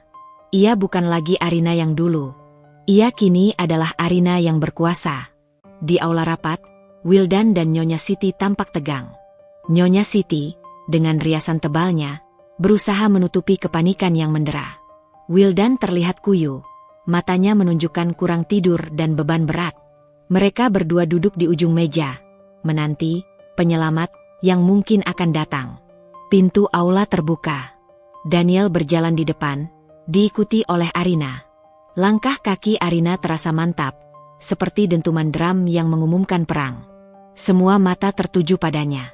Arina melangkah ke meja utama. Ia melihat Wildan, yang segera membeku di tempat, matanya melebar tak percaya. Ia melihat Nyonya Siti, yang raut angkuhnya langsung runtuh, digantikan oleh keheranan yang luar biasa. Wajah mereka adalah kertas kosong yang baru saja diukir dengan kejut. Arina tersenyum dingin, senyum yang tidak pernah mereka lihat sebelumnya, senyum yang penuh otoritas dan rencana. Ia berjalan menuju kursi kosong di sisi kanan meja, kursi yang disediakan untuk perwakilan investor utama. Ia meletakkan tasnya dengan tenang. Wildan yang pertama kali bersuara, suaranya tercekat di tenggorokan. Arina? Kau? Bagaimana bisa kau di sini? Nyonya Siti langsung berdiri, menunjuk Arina dengan jari gemetar. Kakau, kenapa kau ada di sini? kau datang untuk meminta belas kasihan? Kau tidak punya tempat di ruangan ini. Arina menatap Nyonya Siti lurus-lurus, tanpa gentar. Ia tidak membalas sapaan Wildan, tidak mempedulikan teriakan Nyonya Siti. Ia membuka briefing di depannya dan meletakkan kartu namanya di tengah meja. Selamat siang, Bapak Wildan. Nyonya Siti. Nama saya Arina. Saya di sini sebagai perwakilan dari Gema Abadi Ventures. Saya di sini untuk melihat apakah Wiratama Group layak diselamatkan. Jawab Arina, suaranya datar, tanpa emosi, namun mengandung ribuan volt kekuatan. Semua orang di ruangan itu terdiam. Wildan dan Nyonya Siti, yang semula berharap pada belas kasihan, kini menyadari bahwa penyelamat yang datang justru adalah mantan istri yang mereka buang setahun lalu, yang kini kembali dengan kekuatan yang melebihi imajinasi mereka. Babak konfrontasi sesungguhnya telah dimulai, dan panggung balas dendam yang elegan telah diatur. Udara di ruang rapat mewah itu seketika menjadi beku dan tebal, seolah seluruh oksigen telah dihisap oleh kemunculan tak terduga Nona Arina. Wildan dan Nyonya Siti, dua sosok yang dikenal selalu memegang kendali, kini tampak seperti bidak catur yang terkejut melihat papan permainan mereka telah direbut pemain baru. Mereka menatap Arina, mantan istri yang mereka usir dalam kondisi hamil besar setahun lalu, kini duduk anggun, memegang kunci nasib perusahaan mereka. Nyonya Siti adalah yang pertama kali memecah keheningan, meskipun suaranya terdengar goyah. Ini lelucon apa, Wildan? Bagaimana bisa wanita ini keluar? Apa hakmu duduk di sini? Kau datang untuk mempermalukan kami. Nyonya Siti berusaha kembali pada watak angkuhnya, namun suaranya melengking tajam. Arina mengangkat tangannya sedikit, memberikan isyarat tenang kepada Daniel, asistennya, yang tampak siap membela. Ia menatap Nyonya Siti, matanya sedalam lautan tanpa dasar, tanpa sedikit pun rasa takut atau gentar. Nyonya Siti, saya ada di sini karena diundang. Dan hak saya adalah uang. Uang yang sangat dibutuhkan oleh perusahaan Anda saat ini, jawab Arina, nadanya tetap datar, memancarkan otoritas yang tak terbantahkan. Saya tidak datang untuk drama keluarga. Saya di sini sebagai perwakilan dari Gema Abadi Ventures, sebuah entitas yang tengah mempertimbangkan untuk mengucurkan dana sebesar 500 miliar rupiah untuk menalangi utang Wiratama Group. Jumlah uang itu seperti lonceng besar yang berdering di benak semua orang di ruangan. Mata Wildan membulat. Ia tahu, uang sebanyak itu adalah satu-satunya pelampung bagi perusahaannya yang sedang terseret arus krisis menuju kehancuran. Wildan akhirnya angkat bicara, mencoba terdengar profesional, meskipun ada getaran di suaranya. Arina, tolong. Nona Arina, mari kita kesampingkan masa lalu. Kita bicara bisnis. Apa syarat dari Gema Abadi Ventures? Syarat? Nyonya Siti menyela. Ini tidak masuk akal. Wildan, jangan bicara dengannya. Kita cari bank lain. Kau tidak dengar. Dia hanya ingin mempermainkan kita. Duduklah, Nyonya Siti, perintah Arina, kali ini dengan intonasi yang lebih tajam. Perintah itu bukan sekadar permintaan, melainkan perintah dari seorang atasan kepada bawahannya. Nyonya Siti terkesiap, namun tanpa sadar ia kembali duduk, terperangah oleh aura baru Arina. Arina mengambil remote control dan mengaktifkan proyektor. Layar di belakangnya menampilkan analisis data yang menusuk. Data-data keuangan Wiratama Group terpampang jelas, menunjukkan kerugian, cash flow yang minus, dan utang jatuh tempo. Semua data itu tampak telanjang dan memalukan. Saya sudah melakukan due diligence selama seminggu terakhir. Dan hasilnya mengejutkan. Bapak Wildan, Nyonya Siti. Arina memulai presentasinya. Suaranya bagaikan pisau bedah yang memotong setiap kesalahan. Perusahaan Anda diambang kehancuran. Bukan hanya karena pasar properti yang jenuh, tetapi karena manajemen risiko yang buruk, keputusan investasi yang didorong oleh emosi, bukan data, dan yang terpenting, pengelolaan kas yang sembrono. Jelas Arina menunjuk pada grafik yang menunjukkan alokasi dana yang tidak bijak ke proyek properti mewah yang gagal total, proyek yang didorong oleh Nyonya Siti. Nyonya Siti, yang biasa bersembunyi di balik gelar dan statusnya, kini diserang dengan senjata yang tak ia kuasai, logika dan angka. Wajahnya merah padam. Kau menuduhku? Kau, wanita tak berpendidikan yang hanya tahu dapur, sembur Nyonya Siti. Arina tidak terprovokasi. Ia tetap tenang, seperti danau yang dalam. Saya tidak menuduh, Nyonya Siti. Saya hanya membacakan data. Data ini jelas menunjukkan bahwa keputusan yang diambil oleh Direktur Keuangan, yang kebetulan adalah Anda, dalam 2 tahun terakhir telah membuat perusahaan ini menjadi beban bagi para pemegang saham. Wildan menunduk. Ia tahu Arina benar. Ia telah mencoba melawan ibunya berkali-kali, namun selalu kalah. Kini, kebenaran itu disajikan di depan umum, oleh wanita yang seharusnya ia lindungi. Wildan merasakan sengatan penyesalan yang menyakitkan.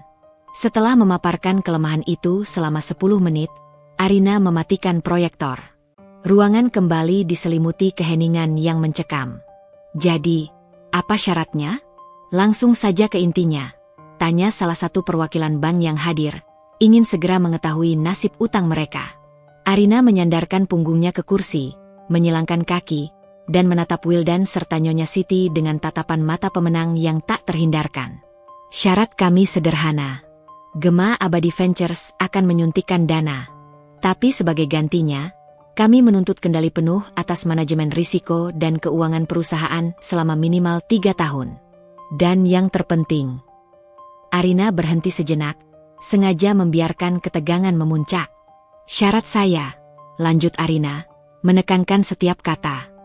Anda, Nyonya Siti, harus mundur dari jabatan Direktur Keuangan, dan Anda, Bapak Wildan, harus menyerahkan posisi Direktur Utama. Kalian berdua harus mundur total dari Dewan Direksi.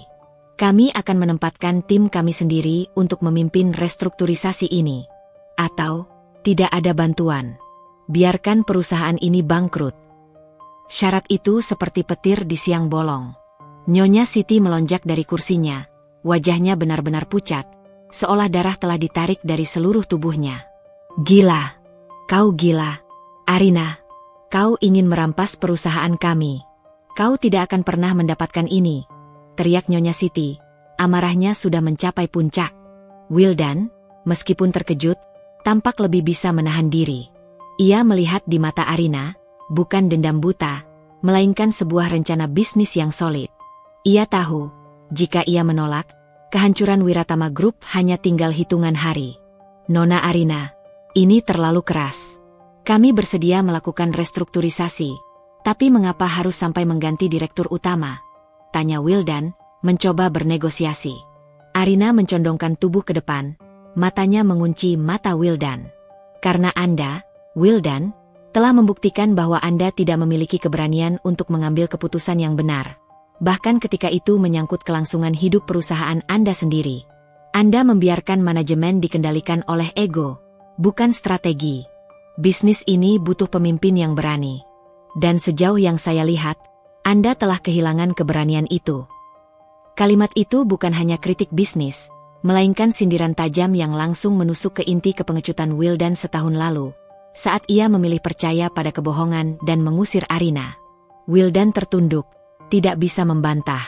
Tidak ada kita di meja ini, Wildan. Hanya ada bisnis.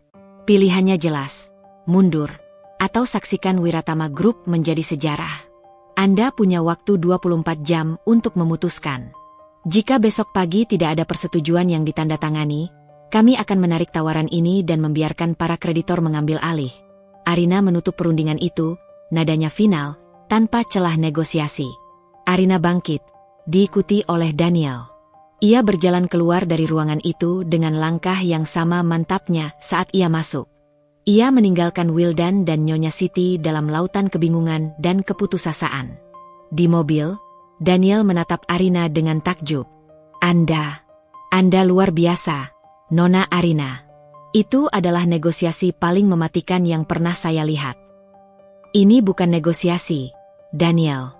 Ini adalah tuntutan yang adil dari seorang investor kepada perusahaan yang bermasalah. Mereka harus belajar bahwa harga diri keluarga tidak bisa dibeli dengan mengorbankan profesionalisme. Jawab Arina, matanya kini kembali teduh, namun menyimpan gejolak yang dahsyat. Malam itu, Wildan dan Nyonya Siti terlibat dalam perdebatan sengit. Nyonya Siti menolak mentah-mentah, menganggap Arina adalah iblis yang dikirim untuk menghancurkannya. Wildan, di sisi lain, mulai melihat wajah dingin Arina sebagai satu-satunya jalan keluar. Namun, jauh di lubuk hatinya, Wildan mulai merasakan sesuatu yang lebih dari sekadar tekanan bisnis. Ia mulai merasakan duri penyesalan yang menusuk-nusuk, melihat bagaimana Arina, wanita yang ia buang, kini berdiri tegak sebagai penyelamat yang ia butuhkan. Waktu 24 jam yang diberikan Arina terasa seperti pasir yang tumpah dari genggaman Wildan. 1 malam penuh dihabiskan Wildan dan Nyonya Siti dalam ketegangan yang mematikan. Nyonya Siti benar-benar menolak syarat itu, menganggapnya sebagai penghinaan paling memalukan dalam hidupnya. Tidak akan. Ibu tidak akan mundur. Wildan, biar saja perusahaan ini bangkrut. Daripada menyerahkan kendali kepada wanita tak tahu diri itu. Dia pasti sudah gila. Ini semua permainan kotornya, teriak Nyonya Siti. Suaranya parau karena amarah, di ruang kerja yang gelap. Wildan menghela napas panjang. Wajahnya tampak lelah, seperti kain basah yang diperas habis-habisan. Ia sudah muak. Tekanan bisnis, ditambah drama yang dipicu ibunya, telah membuatnya berada di ambang batas. Bu, ibu harus sadar. Perusahaan ini sudah di ujung tanduk. Kalau kita tidak mengambil tawaran Arina, bank-bank akan menyita aset kita besok pagi. Kita akan kehilangan segalanya, termasuk rumah ini. Wildan mencoba menenangkan. Apa pedulimu? Bukankah kau dulu yang mengusirnya? Sekarang kau mau tunduk padanya? Kau ini suami yang pengecut. Wildan, kau membiarkan istrimu kembali sebagai ratu yang menuntut mahkota milikmu. Nyonya Siti menyemburkan kata-kata pedas, tanpa sadar bahwa ia sendiri yang telah menanam benih kehancuran ini. Justru karena aku pengecut, Bu, aku harus menerima ini. Aku salah telah mengusirnya. Aku salah telah mempercayai hasutan ibu. Tapi setidaknya, dia sekarang membawa solusi, bukan masalah. Wildan akhirnya berteriak. Kekecewaan dan penyesalan yang ia pendam selama setahun meledak. Wildan tahu, menerima tawaran Arina adalah pil pahit yang harus ia telan.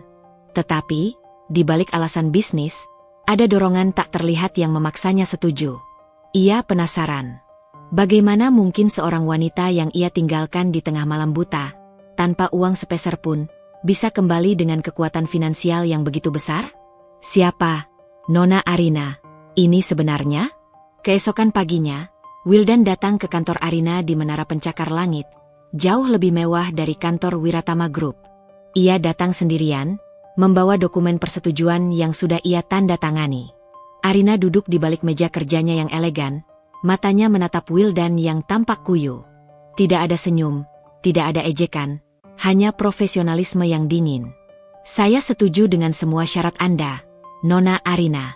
Saya dan Ibu akan mundur dari Dewan Direksi dan menyerahkan kendali penuh kepada tim Gema Abadi Ventures, kata Wildan, suaranya lirih, seolah setiap kata adalah pengakuan kekalahan. Arina hanya mengangguk tenang.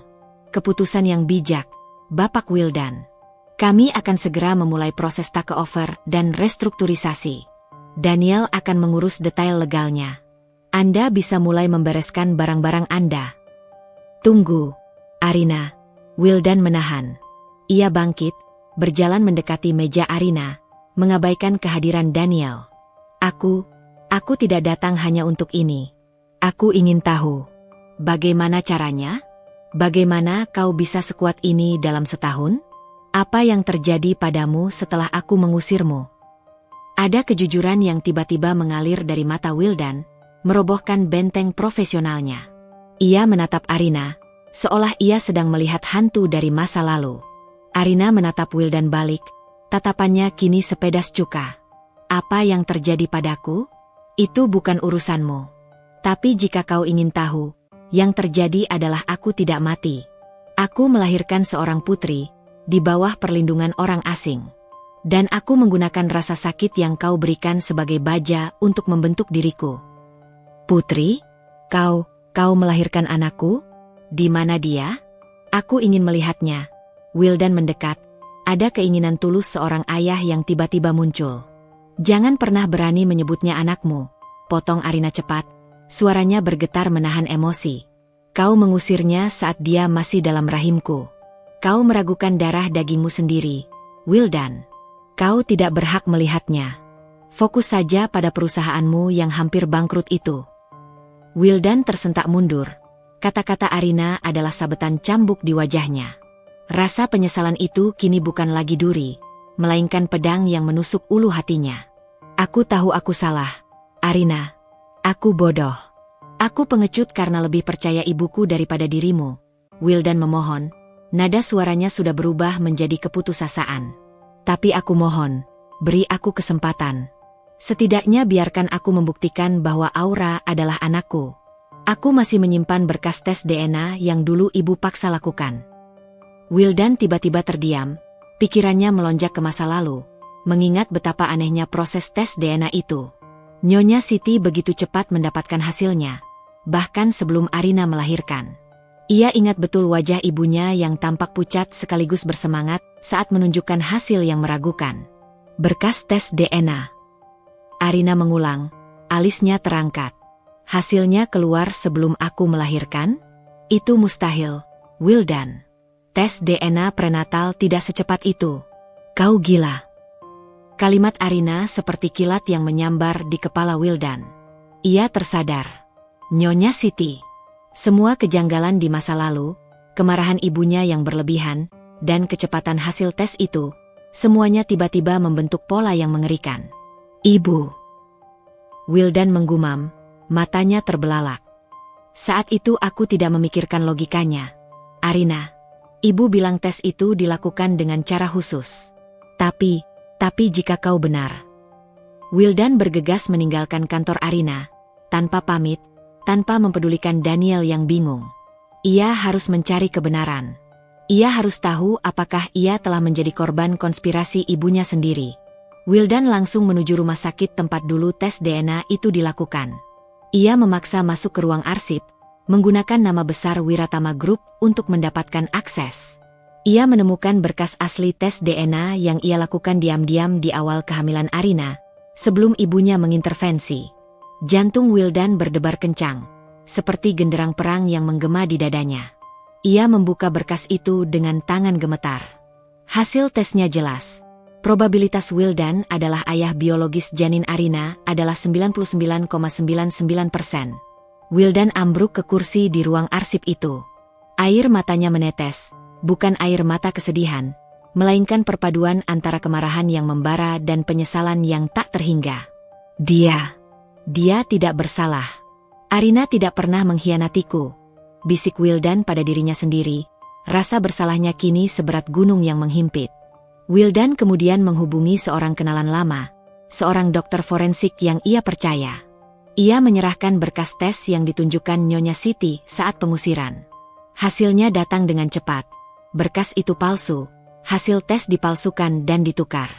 Wildan mengemudikan mobilnya dengan kecepatan tinggi, menuju kediaman ibunya. Ia tidak lagi melihat Nyonya Siti sebagai ibu yang harus dihormati, melainkan sebagai akar kejahatan yang telah menghancurkan keluarganya sendiri. Ia menemukan Nyonya Siti sedang bersantai di ruang tengah. Wajahnya menyiratkan kemenangan karena Wildan telah tunduk pada Arina. Kenapa kau cepat sekali kembali? Kau sudah membereskan pekerjaanmu? Tanya Nyonya Siti dengan nada meremehkan. Wildan melemparkan kedua berkas tes DNA itu ke wajah ibunya. Berkas asli dan berkas palsu yang penuh coretan. Kenapa, Bu? Kenapa ibu memalsukan hasil tes DNA ini? Arina tidak berselingkuh. Dia diusir saat membawa cucu ibu. Bayiku, kau merusak rumah tanggaku hanya karena keangkuhanmu. Wildan berteriak, suaranya dipenuhi gema pengkhianatan dan kemarahan. Nyonya Siti terkejut, wajahnya yang semula angkuh kini seputih kapas. Tangannya gemetar mengambil berkas itu. Ia mencoba menyangkal, mencari celah. Itu tidak benar, Wildan. Kau pasti salah lihat. Itu tipuan wanita itu. Cukup, Bu. Aku sudah menghubungi dokter. Berkas yang ibu tunjukkan palsu. Aku percaya padamu dan aku mengusir istriku yang sedang hamil tua. Aku membiarkannya kedinginan di jalanan. Bu, apa yang sudah ibu lakukan pada keluarga kita? Wildan berlutut, bukan dalam posisi memohon, tetapi dalam kehancuran total. Melihat kehancuran putranya, Nyonya Siti akhirnya roboh. Tangisan yang ia tahan akhirnya pecah. Namun bukan tangisan penyesalan total, melainkan campuran rasa bersalah dan ketakutan. Maafkan ibu. Ibu tidak ingin harta ini jatuh ke tangan orang biasa. Wildan. Ibu hanya takut. Ibu hanya punya waktu sebentar lagi. Nak, lirih Nyonya Siti. Nadanya berubah menjadi sangat lemah. Waktu sebentar? Maksud ibu apa? Wildan menatap ibunya, kebingungan. Nyonya Siti terbatuk, tangannya memegangi dadanya. Ibu sakit, Wildan. Penyakit jantung ini sudah parah. Dokter bilang, ibu tidak akan bertahan lama. Ibu hanya ingin memastikan kamu mendapatkan yang terbaik sebelum ibu pergi. Ibu takut Arina menguasai segalanya setelah ibu tiada. Plot twist telah terungkap. Nyonya Siti bertindak kejam bukan hanya karena kesombongan, tetapi karena rasa takut akan kematian dan keinginan paranoid untuk melindungi warisan putranya, bahkan dengan cara yang kotor. Wildan kini menghadapi lapisan baru kehancuran. Ia dihadapkan pada kejahatan ibunya yang didorong oleh ketakutan, dan ia telah mengusir istrinya berdasarkan kebohongan menjelang akhir hidup sang ibu. Rasa sakitnya tak terperikan. Ia telah menjadi korban utama dari permainan keji ini. Suasana di rumah Wiratama adalah puing-puing emosi setelah pengakuan Nyonya Siti. Wildan berdiri tegak, namun jiwanya terasa remuk redam seperti kaca yang dilempar ke lantai. Fakta bahwa ibunya, yang ia hormati dan takuti, telah merencanakan pengkhianatan keji ini di saat ia sendiri berada di ambang ajal, adalah kenyataan yang tak tertahankan. Wildan menatap ibunya yang kini terbaring lemah di sofa, terbatuk-batuk, bukan lagi dengan kemarahan, tetapi dengan rasa iba yang bercampur aduk dengan kekecewaan yang mendalam.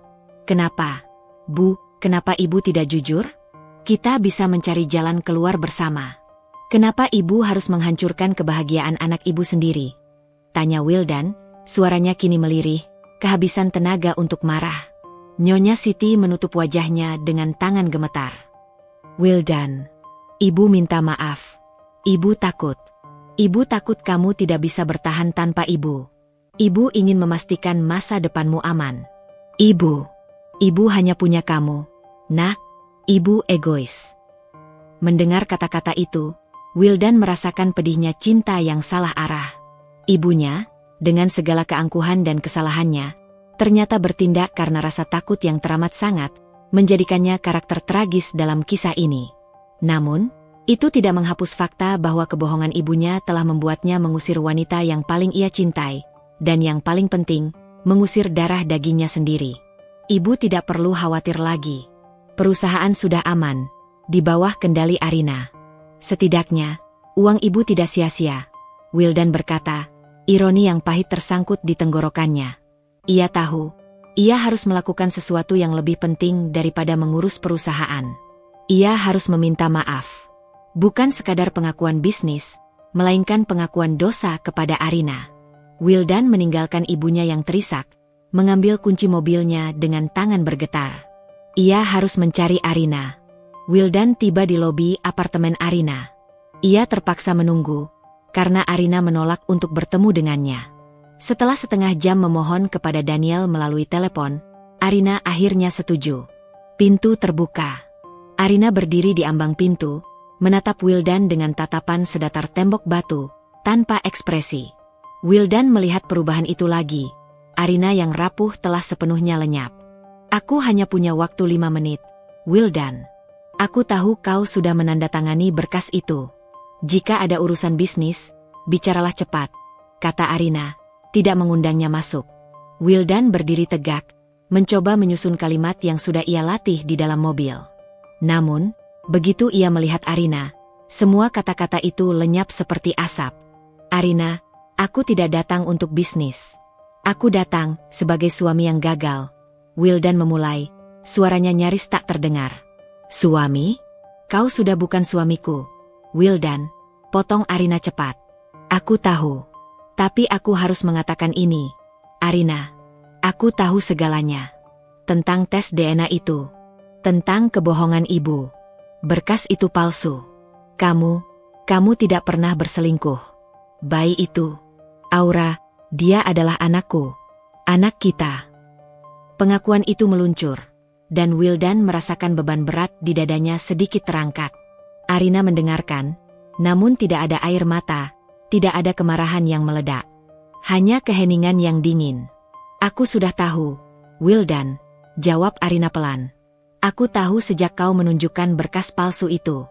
Hanya saja, aku tidak punya energi untuk melawanmu dan ibumu saat itu. Jadi, kau mau apa sekarang? Setelah kau mendapatkan perusahaanmu kembali, kau mau mengambil anakku? Setelah kau membuangnya di malam buta? Tidak, Arina. Aku sujud.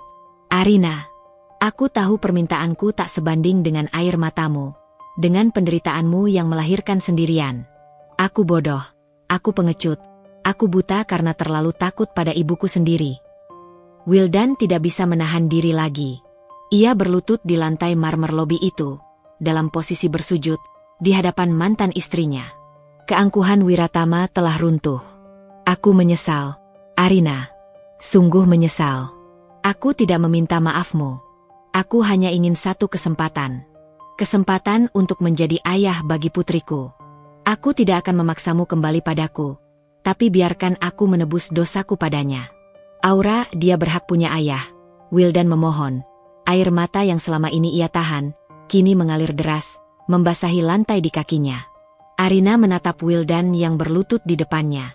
Pemandangan itu, meskipun seharusnya memuaskan dendamnya, justru menimbulkan rasa kosong yang tak terhingga. Ia tidak lagi merasakan kebencian. Ia hanya merasakan iba dan kepahitan. Kau tidak bisa membeli penebusan dosa dengan uang atau jabatan, Wildan, kata Arina. Suaranya kembali melembut, tapi masih penuh pembatas tak terlihat. Aku tidak akan memaafkanmu semudah itu. Luka itu terlalu dalam. Tapi... Arina menarik napas panjang. Ia ingat kata-kata Bapak Herman, yang mengajarkan bahwa balas dendam terbaik adalah kedewasaan. Ia juga ingat wajah polos Aura. Aku tidak bisa menolak hak Aura untuk mengenal ayahnya. Dia memang anakmu. Tapi Wildan, dengarkan aku baik-baik. Kita tidak bisa kembali seperti dulu. Aku sudah menjadi orang lain. Dan kau harus membuktikan bahwa kau adalah Wildan yang pantas, bukan Wildan yang pengecut. Wildan mengangkat wajahnya, air mata bercampur dengan harapan yang samar. Aku akan membuktikan, Arina, apapun yang kau minta. Pertama, urus ibumu. Beliau sakit. Kedua, fokus pada restrukturisasi perusahaan. Timku akan membimbingmu, tapi kau harus bekerja keras untuk menyelamatkan perusahaan yang kau hancurkan. Ketiga, kau boleh bertemu Aura. Tapi kau harus tunduk pada semua aturanku. Jika kau gagal sedikit saja, aku akan menarik hakmu sebagai ayah, kata Arina, memberikan kesempatan yang sangat tipis, namun setidaknya, itu adalah celah. Aku akan patuh, Arina. Terima kasih. Terima kasih banyak. Wildan berdiri, air matanya tak terbendung. Tiba-tiba, pintu apartemen terbuka dan seorang gadis kecil berusia setahun berlari keluar, merangkak di lantai. Aura. Matanya bulat, rambutnya ikal, dan tawanya nyaring. Aura berhenti sejenak, melihat sosok Wildan, pria asing yang menangis di depannya, dengan kebingungan. Mama. Apa itu? Tanya Aura, menunjuk Wildan.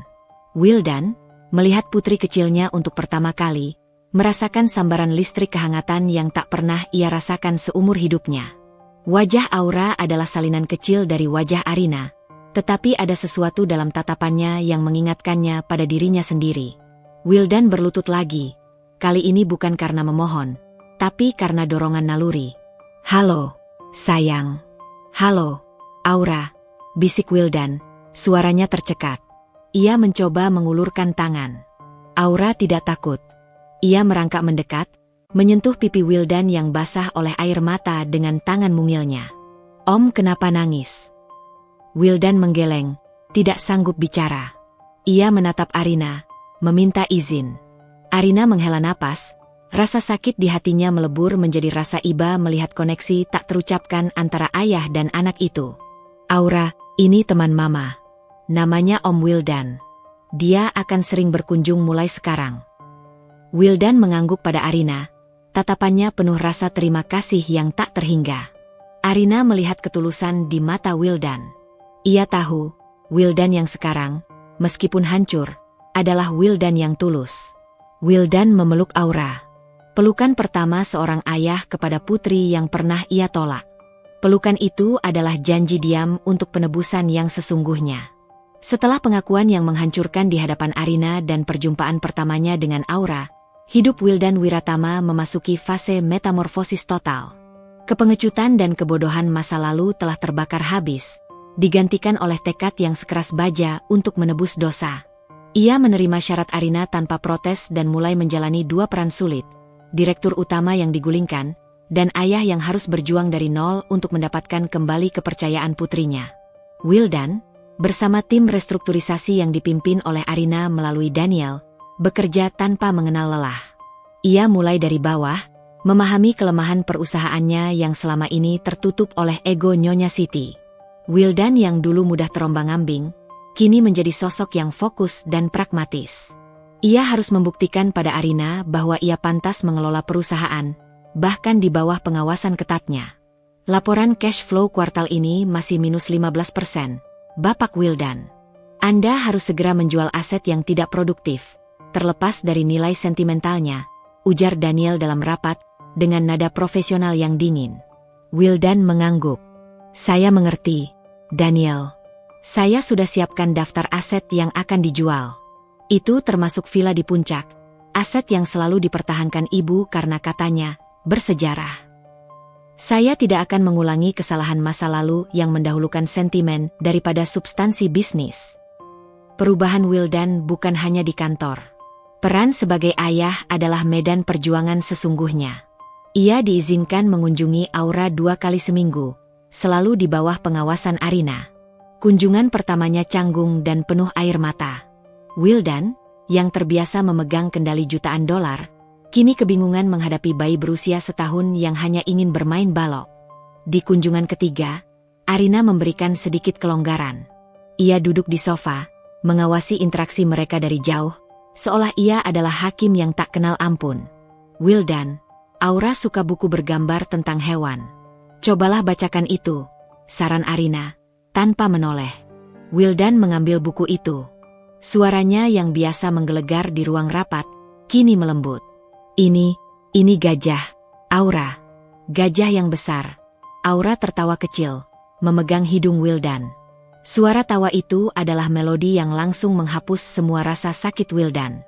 Untuk pertama kalinya, ia merasakan kebahagiaan yang murni, yang tidak bisa dibeli dengan miliaran rupiah. Dia mirip kamu, Arina.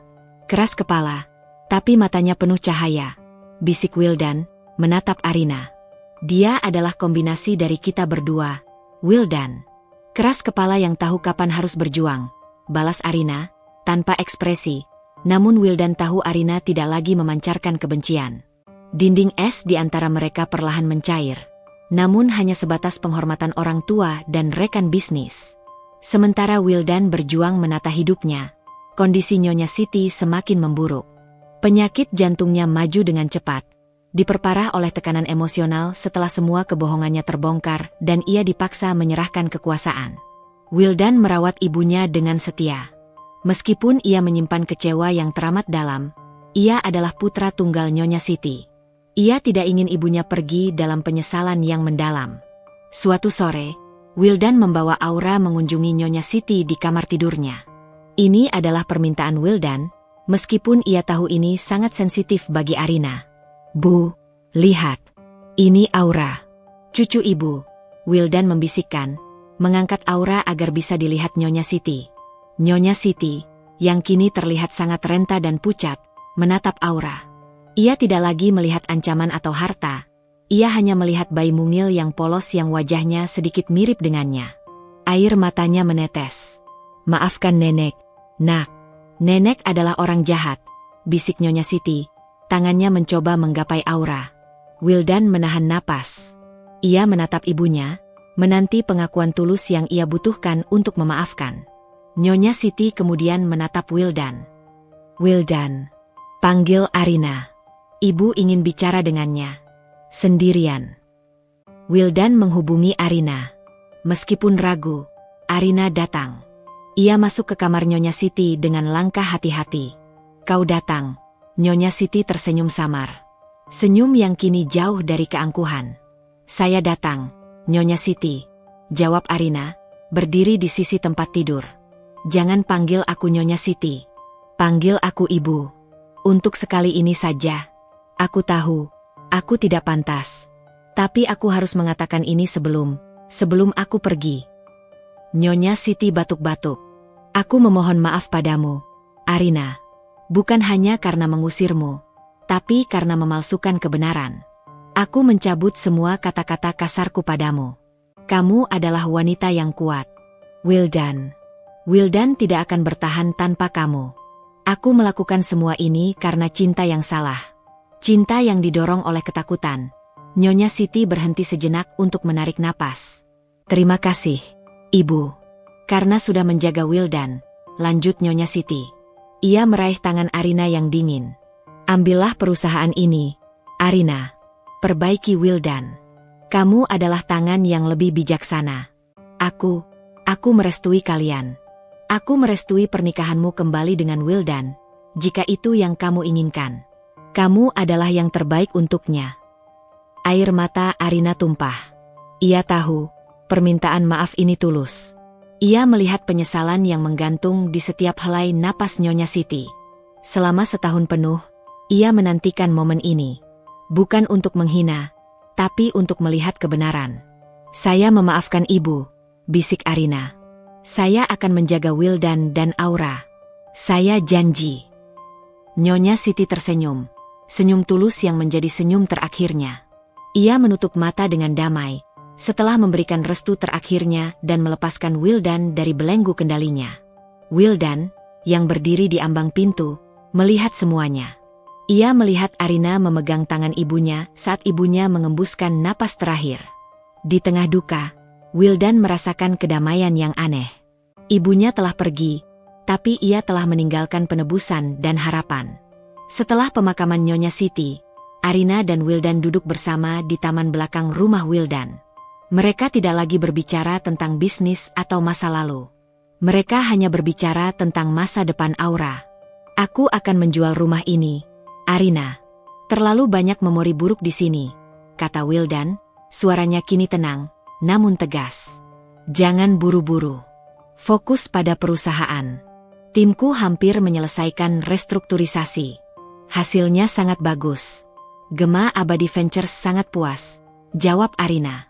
Wildan menatap Arina. Aku tahu kamu bisa menyelamatkan perusahaan ini. Tapi aku ingin tahu, bisakah kamu menyelamatkan aku? Aku tidak bicara tentang bisnis. Aku bicara tentang pernikahan kita.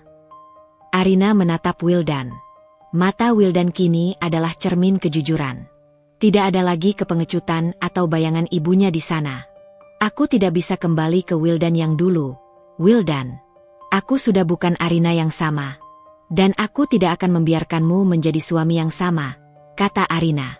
Aku tahu. Aku janji. Aku akan menjadi pasangan yang setara, yang berdiri di sisimu, bukan di belakang ibuku.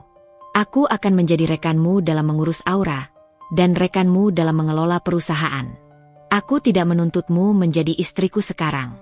Tapi izinkan aku membuktikan diriku. Tunjukkan bahwa aku pantas, pinta Wildan, dengan suara yang dipenuhi kesungguhan. Arina tersenyum kecil. Senyum yang mengandung janji dan tantangan sekaligus. Kita tidak akan kembali ke tempat kita dulu putus, Wildan. Kita mulai lagi dari nol, sebagai orang tua Aura, dan rekan bisnis yang profesional. Jika kau ingin aku kembali sebagai istrimu, tunjukkan bahwa kau pantas. Kau punya waktu. Arina memberikan Wildan pintu kesempatan yang kecil, namun itu adalah hadiah terbesarnya. Wildan mengangguk. Ia tahu, perjalanannya masih panjang, tapi kini ia memiliki tujuan sejati. Mendapatkan kembali cinta dan kepercayaan dari dua wanita terpenting dalam hidupnya. Waktu kembali menjadi saksi bisu perjalanan Arina dan Wildan. 6 bulan telah berlalu sejak Nyonya Siti meninggal dan Wildan mendapatkan kesempatan emas dari Arina. Ini adalah masa-masa penuh perjuangan dan penebusan bagi Wildan. Ia tidak lagi hidup dalam bayang-bayang. Ia adalah prajurit yang bertarung di dua medan sekaligus. medan bisnis yang menuntut profesionalisme, dan medan hati yang menuntut ketulusan. Di kantor, di bawah pengawasan ketat tim Gema Abadi Ventures yang dipimpin oleh Daniel, Wildan bekerja seperti mesin yang baru diservis. Ia menerapkan semua strategi yang disarankan Arina, berani mengambil keputusan sulit, dan tanpa ragu memangkas proyek-proyek warisan ibunya yang tidak efisien. Perusahaan yang tadinya diambang jurang, kini perlahan mulai menarik napas lega. Suatu sore, Arina dan Wildan bertemu di markas Gema Abadi Ventures untuk meninjau laporan. Kinerja Anda sangat memuaskan, Bapak Wildan. Cash flow perusahaan sudah kembali positif. Proyek properti bersubsidi yang Anda gagas, menggantikan proyek mewah yang gagal, sangat sukses, puji Arina, nadanya profesional, namun ada nada pengakuan yang samar di sana. Wildan tersenyum tulus. Itu berkat fondasi yang Anda tanam, Arina. Saya hanya menjalankan rencana. Saya belajar bahwa bisnis yang sukses harus memiliki hati, bukan hanya keuntungan. Saya berterima kasih pada Anda, yang telah memberi saya pelajaran yang begitu mahal. Jangan berterima kasih. Itu yang seharusnya Anda lakukan sejak dulu, jawab Arina, tetapi matanya tidak lagi dingin. Ia melihat Wildan yang baru, dewasa, rendah hati, dan visioner. Kepemimpinan Wildan kini otentik. Peran Wildan sebagai ayah jauh lebih menyentuh hati Arina. Wildan tidak pernah absen dari jadwal kunjungan Aura. Ia rela mengubah jadwal rapat demi memastikan ia bisa menemani putrinya bermain di taman. Aura, yang kini semakin lincah, mulai terbiasa dengan Om Wildan, yang selalu sabar mengajarinya berjalan dan tertawa. Wildan melakukan hal-hal kecil yang luar biasa. Ia membaca buku panduan pengasuhan, mencari tahu tentang alergi Aura, dan bahkan belajar memasak bubur khusus untuk putrinya. Suatu malam, Aura sakit panas mendadak. Panik, Arina menelepon Wildan pada pukul 2 pagi. Wildan, Aura demam tinggi. Aku takut. Suara Arina terdengar goyah. Ia kembali menjadi Arina yang rapuh, si ibu yang panik. Tanpa banyak bicara, Wildan langsung bergegas datang. Dalam waktu 10 menit, Wildan sudah ada di depan pintu apartemen Arina.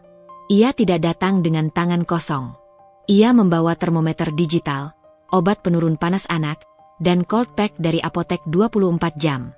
Tenang, Arina. Kita ke dokter sekarang, ujar Wildan, suaranya mantap, memancarkan ketenangan yang sangat Arina butuhkan. Di rumah sakit, Wildan dengan sabar menemani Arina.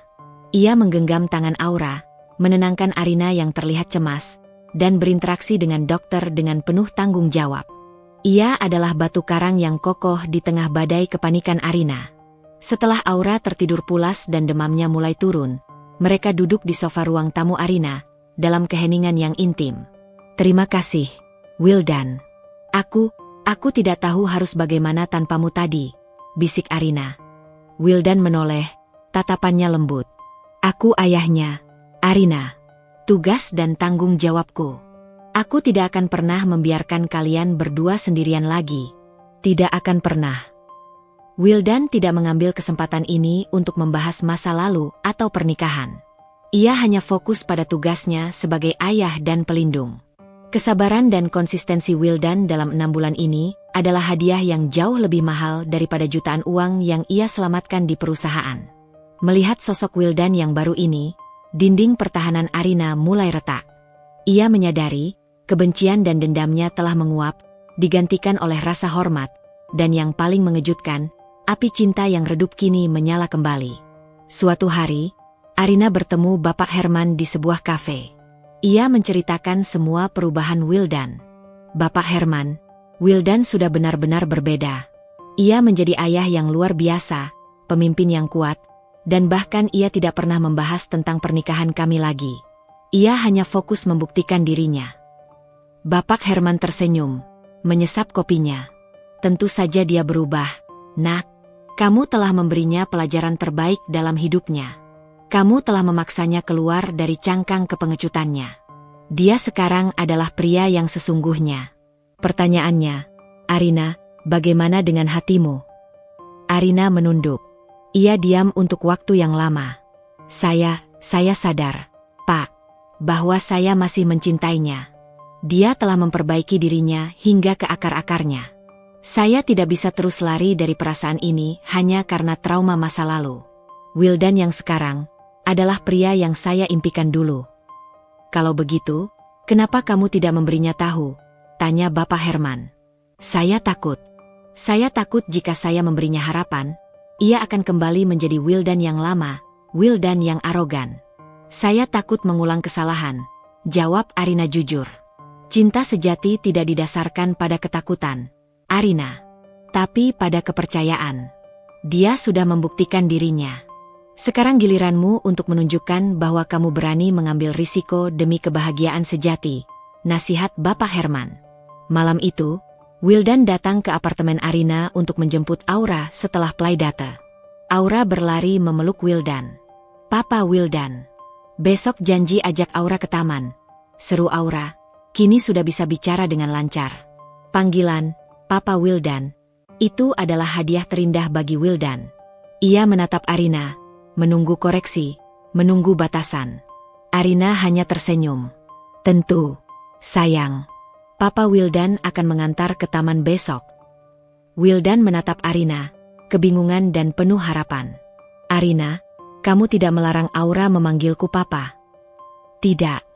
Karena kau memang papanya. Dan kau sudah membuktikan bahwa kau pantas atas panggilan itu. Wildan, jawab Arina, nadanya tulus. Wildan merasakan air matanya mendesak keluar. Ini adalah pengakuan terbesar yang ia dapatkan selama berbulan-bulan berjuang. Ia mendekati Arina. Arina, terima kasih. Aku tahu aku tidak sempurna. Tapi aku janji, jika kau memberiku kesempatan lagi, aku akan menjadikanmu ratu di hatiku, bukan hanya rekan bisnis atau ibu dari anakku. Aku sudah melihat perjuanganmu, Wildan. Aku sudah melihat dirimu yang sebenarnya. Arina membalas, senyumnya kini hangat, memancarkan sinar fajar setelah malam yang panjang. Tapi kau harus tahu, bahwa Nona Arina ini tidak akan pernah menjadi wanita yang sama dengan Arina yang dulu.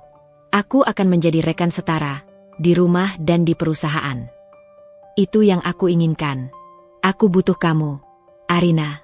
Aku butuh kekuatanmu. Aku mencintaimu, Arina. Wildan menyatakan, tanpa keraguan sedikitpun. Arina mengangguk. Aku juga mencintaimu, Wildan. Cinta mereka, yang telah melewati badai pengkhianatan dan kehancuran, kini bertunas kembali. Mereka telah berjuang kembali dari titik nadir kehancuran total. Sekarang, hanya ada satu hal yang tersisa untuk melengkapi penebusan Wildan dan mengikat janji baru mereka.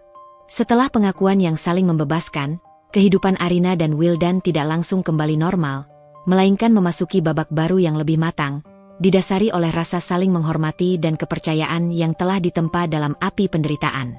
Mereka resmi menjadi rekan kerja di kantor, dengan Arina perlahan melepaskan kontrolnya setelah yakin Wildan dapat berdiri sendiri, dan tentu saja, menjadi orang tua yang kompak bagi Aura. Namun, Wildan merasa ada satu kepingan mozaik yang belum lengkap dalam penebusannya. Ia harus mengikat janji suci itu sekali lagi, melamar Arina bukan di istana Wiratama yang dingin, melainkan di tempat yang melambangkan titik baliknya.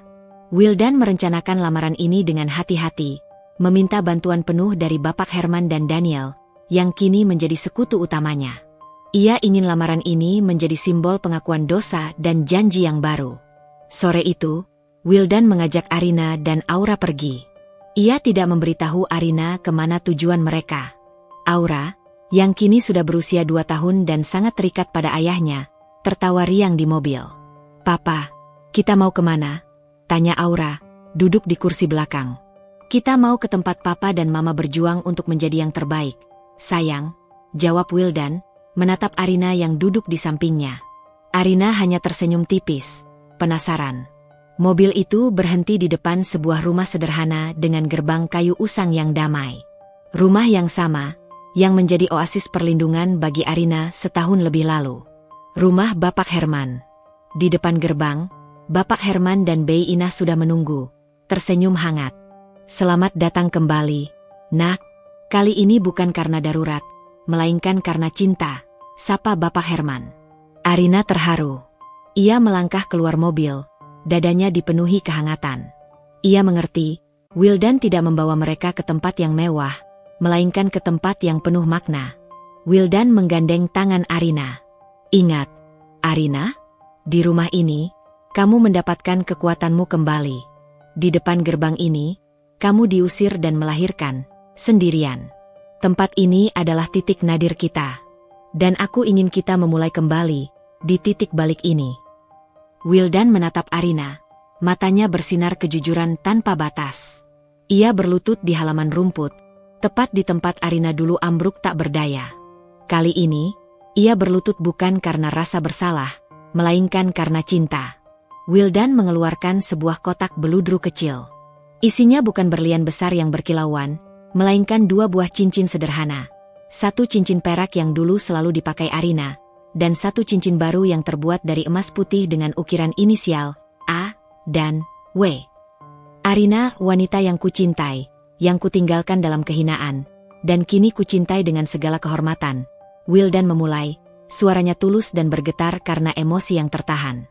Aku tidak akan pernah bisa menghapus malam pengusiran itu. Tapi aku ingin menggantinya dengan jutaan malam penuh kasih.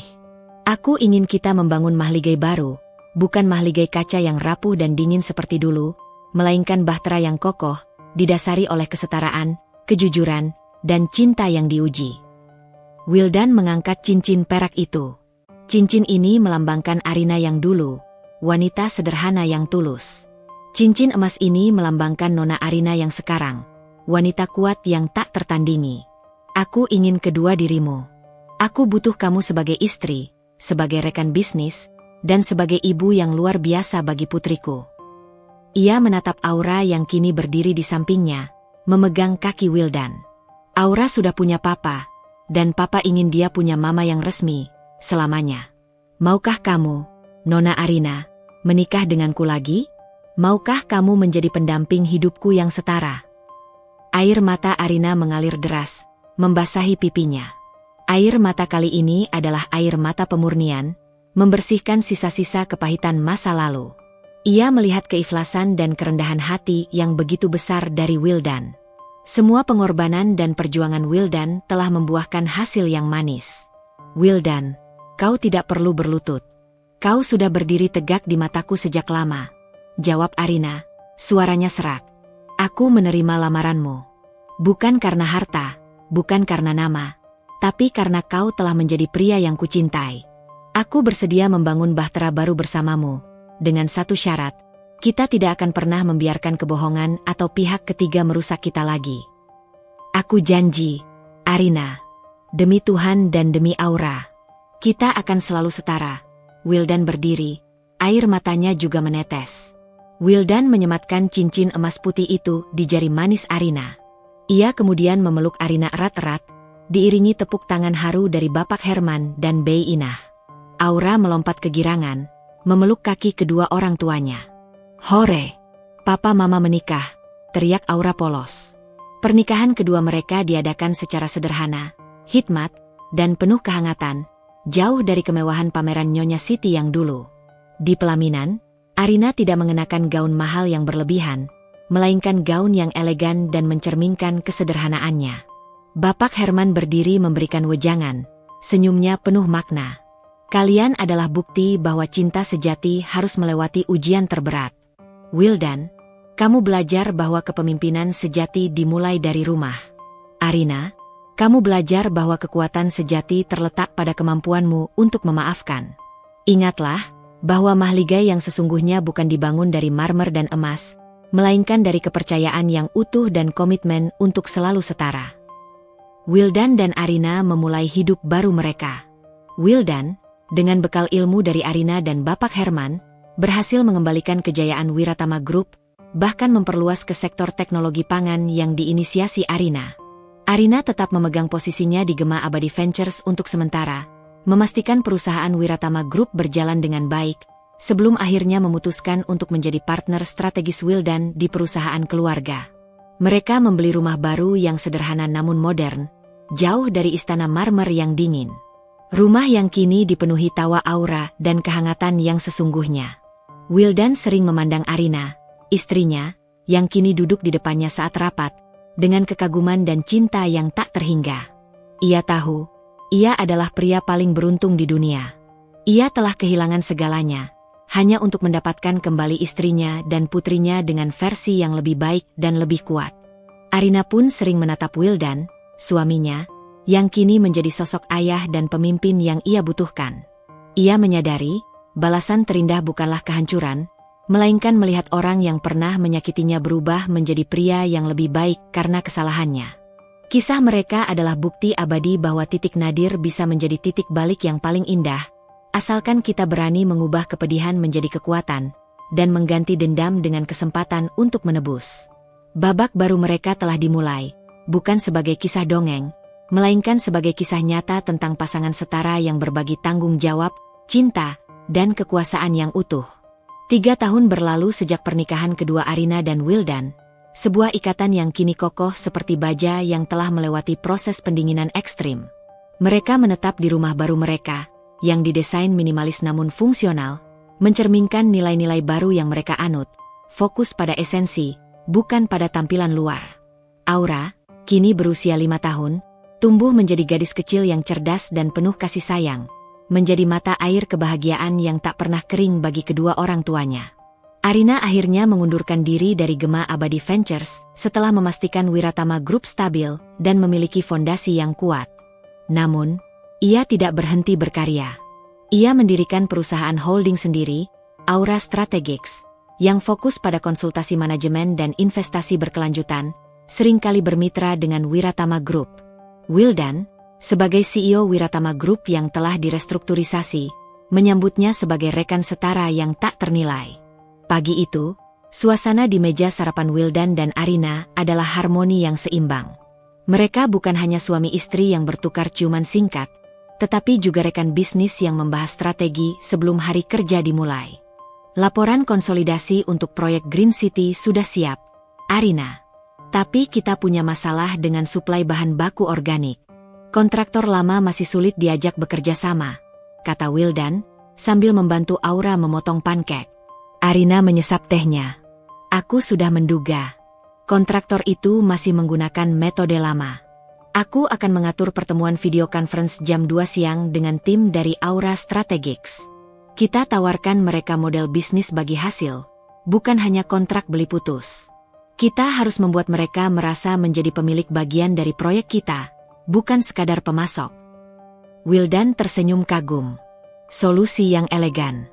Aku tahu kamu tidak akan membiarkan masalah itu menjadi benang kusut yang berlarut-larut. Tapi, setelah rapat, kau harus ingat janji kita. Jam 5 sore adalah waktu eksklusif untuk Aura. Tidak ada telepon bisnis, tidak ada email. Tentu, Papa. Itu adalah non-negotiable clause dalam kontrak pernikahan kita, jawab Arina, tersenyum hangat. Aku juga mencarikanmu desainer taman yang ramah lingkungan untuk rumah ini. Kita harus mencontohkan green living secara nyata, Wildan. Bukan hanya di proyek kita. Dinamika mereka telah berubah drastis. Tidak ada lagi dominasi.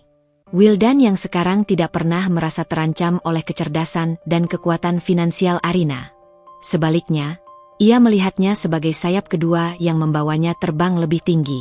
Di kantor Wiratama Group, perubahan juga terasa nyata. Ruang kerja Nyonya Siti, yang dulu dipenuhi dengan perabotan mewah dan berat, kini telah diubah menjadi ruang coworking yang terbuka, penuh cahaya, dan dipenuhi teknologi terbaru. Simbolisme perubahan ini sangat kuat. Dari birokrasi yang kaku menjadi kolaborasi yang terbuka. Wildan mengadakan rapat besar dengan jajaran direksi. Ia bukan lagi pemimpin yang tertekan. Ia adalah konduktor orkestra yang memimpin simfoni strategis. Keputusan Nona Arina untuk menjalin kemitraan dengan petani kecil dan menyuplai bahan baku berkelanjutan telah meningkatkan margin keuntungan kita sebesar 20% di proyek properti Green City. Ini membuktikan bahwa bisnis dengan hati adalah bisnis yang berkelanjutan, jelas Wildan di hadapan direksi. Seorang direktur senior, yang dulunya adalah loyalis Nyonya Siti, bertanya, Bapak Wildan, bukankah Nona Arina sekarang adalah pesaing Anda? Mengapa Anda begitu transparan memuji strateginya? Wildan menatap direktur itu dengan tenang. Nona Arina adalah istri saya, dan rekan setara saya. Kami berbagi visi yang sama. Kami tidak bersaing, kami berkolaborasi. Di perusahaan ini, kita tidak lagi mengukur kesuksesan dari siapa yang paling berkuasa, tetapi dari seberapa besar dampak positif yang kita ciptakan bersama. Jika Anda melihatnya sebagai kompetitor, berarti Anda masih terjebak di pola pikir lama. Saya harap Anda bisa beradaptasi. Pernyataan Wildan itu seperti lonceng peringatan bagi seluruh jajaran, menegaskan bahwa era sistem patriarki dan intrik telah berakhir di Wiratama Group. Hubungan Arina dengan Bapak Herman dan Bei Inah juga tetap terjalin erat. Mereka adalah keluarga kedua bagi Arina, dan Wildan memperlakukan mereka dengan hormat yang tulus. Pada ulang tahun pernikahan mereka yang kedua, Wildan membawa Arina dan Aura kembali ke rumah Bapak Herman. Di sana, mereka merayakan dengan sederhana. Kalian adalah pelabuhan terbaik yang pernah ada. Tanpa Bapak dan Bei Inah, aku mungkin tidak akan pernah berdiri di sini, kata Arina, matanya berkaca-kaca. Bapak Herman menggeleng lembut. Nak, kami hanya meminjamkan selimut saat kamu kedinginan. Kamu yang menjahit selimut itu menjadi jubah kekuatan sendiri. Wildan, nak, terus jaga Arina. Beri dia ruang untuk terbang. Jangan pernah mencoba memotong sayapnya lagi. Aku janji, Pak. Dia bukan hanya istri, dia adalah kompas hidupku. Aku belajar bahwa seorang pria yang sejati tidak mengendalikan, melainkan mendukung, jawab Wildan tulus. Saat kembali ke rumah malam itu, setelah Aura tertidur, Arina dan Wildan duduk di balkon mereka, menikmati keheningan malam dan cahaya rembulan. Aku sering memikirkan ibu, kata Wildan tiba-tiba. Aku tahu, ia kejam, tapi aku juga mengerti ketakutannya. Aku berharap ia bisa melihat kita sekarang, Arina, bahwa aku tidak menjadi pecundang, dan kamu tidak merampas warisan. Kita justru melipat gandakannya dengan cara yang lebih baik. Ibu pasti melihat, Wildan. Dan aku yakin, dia bangga, kata Arina, menggenggam tangan Wildan. Dia pergi dengan damai, setelah memberikan restu dan pengakuan tulusnya. Itu adalah penebusan yang ia butuhkan. Arina menyandarkan kepalanya di bahu Wildan. Aku dulu berpikir, balasan terbaik adalah melihatmu hancur. Tapi aku salah. Balasan terbaik adalah melihatmu bangkit dan berubah menjadi pria yang aku cintai. Aku bersyukur Tuhan memberiku kekuatan untuk memaafkan, dan memberimu kesempatan untuk menebus. Dan aku bersyukur Tuhan mengirimu kembali sebagai malaikat penghukum yang justru menyelamatkan jiwaku dan perusahaanku, balas Wildan, mencium kening Arina. Mereka berdua tahu, masa lalu adalah bayangan panjang yang akan selalu mengikuti mereka. Namun, mereka tidak lagi berjalan dalam bayangan itu. Mereka berjalan berdampingan, melangkah maju menuju masa depan yang cerah, dipandu oleh cahaya kesetaraan dan cinta yang telah terbukti lebih kuat dari segala intrik dan kekejaman.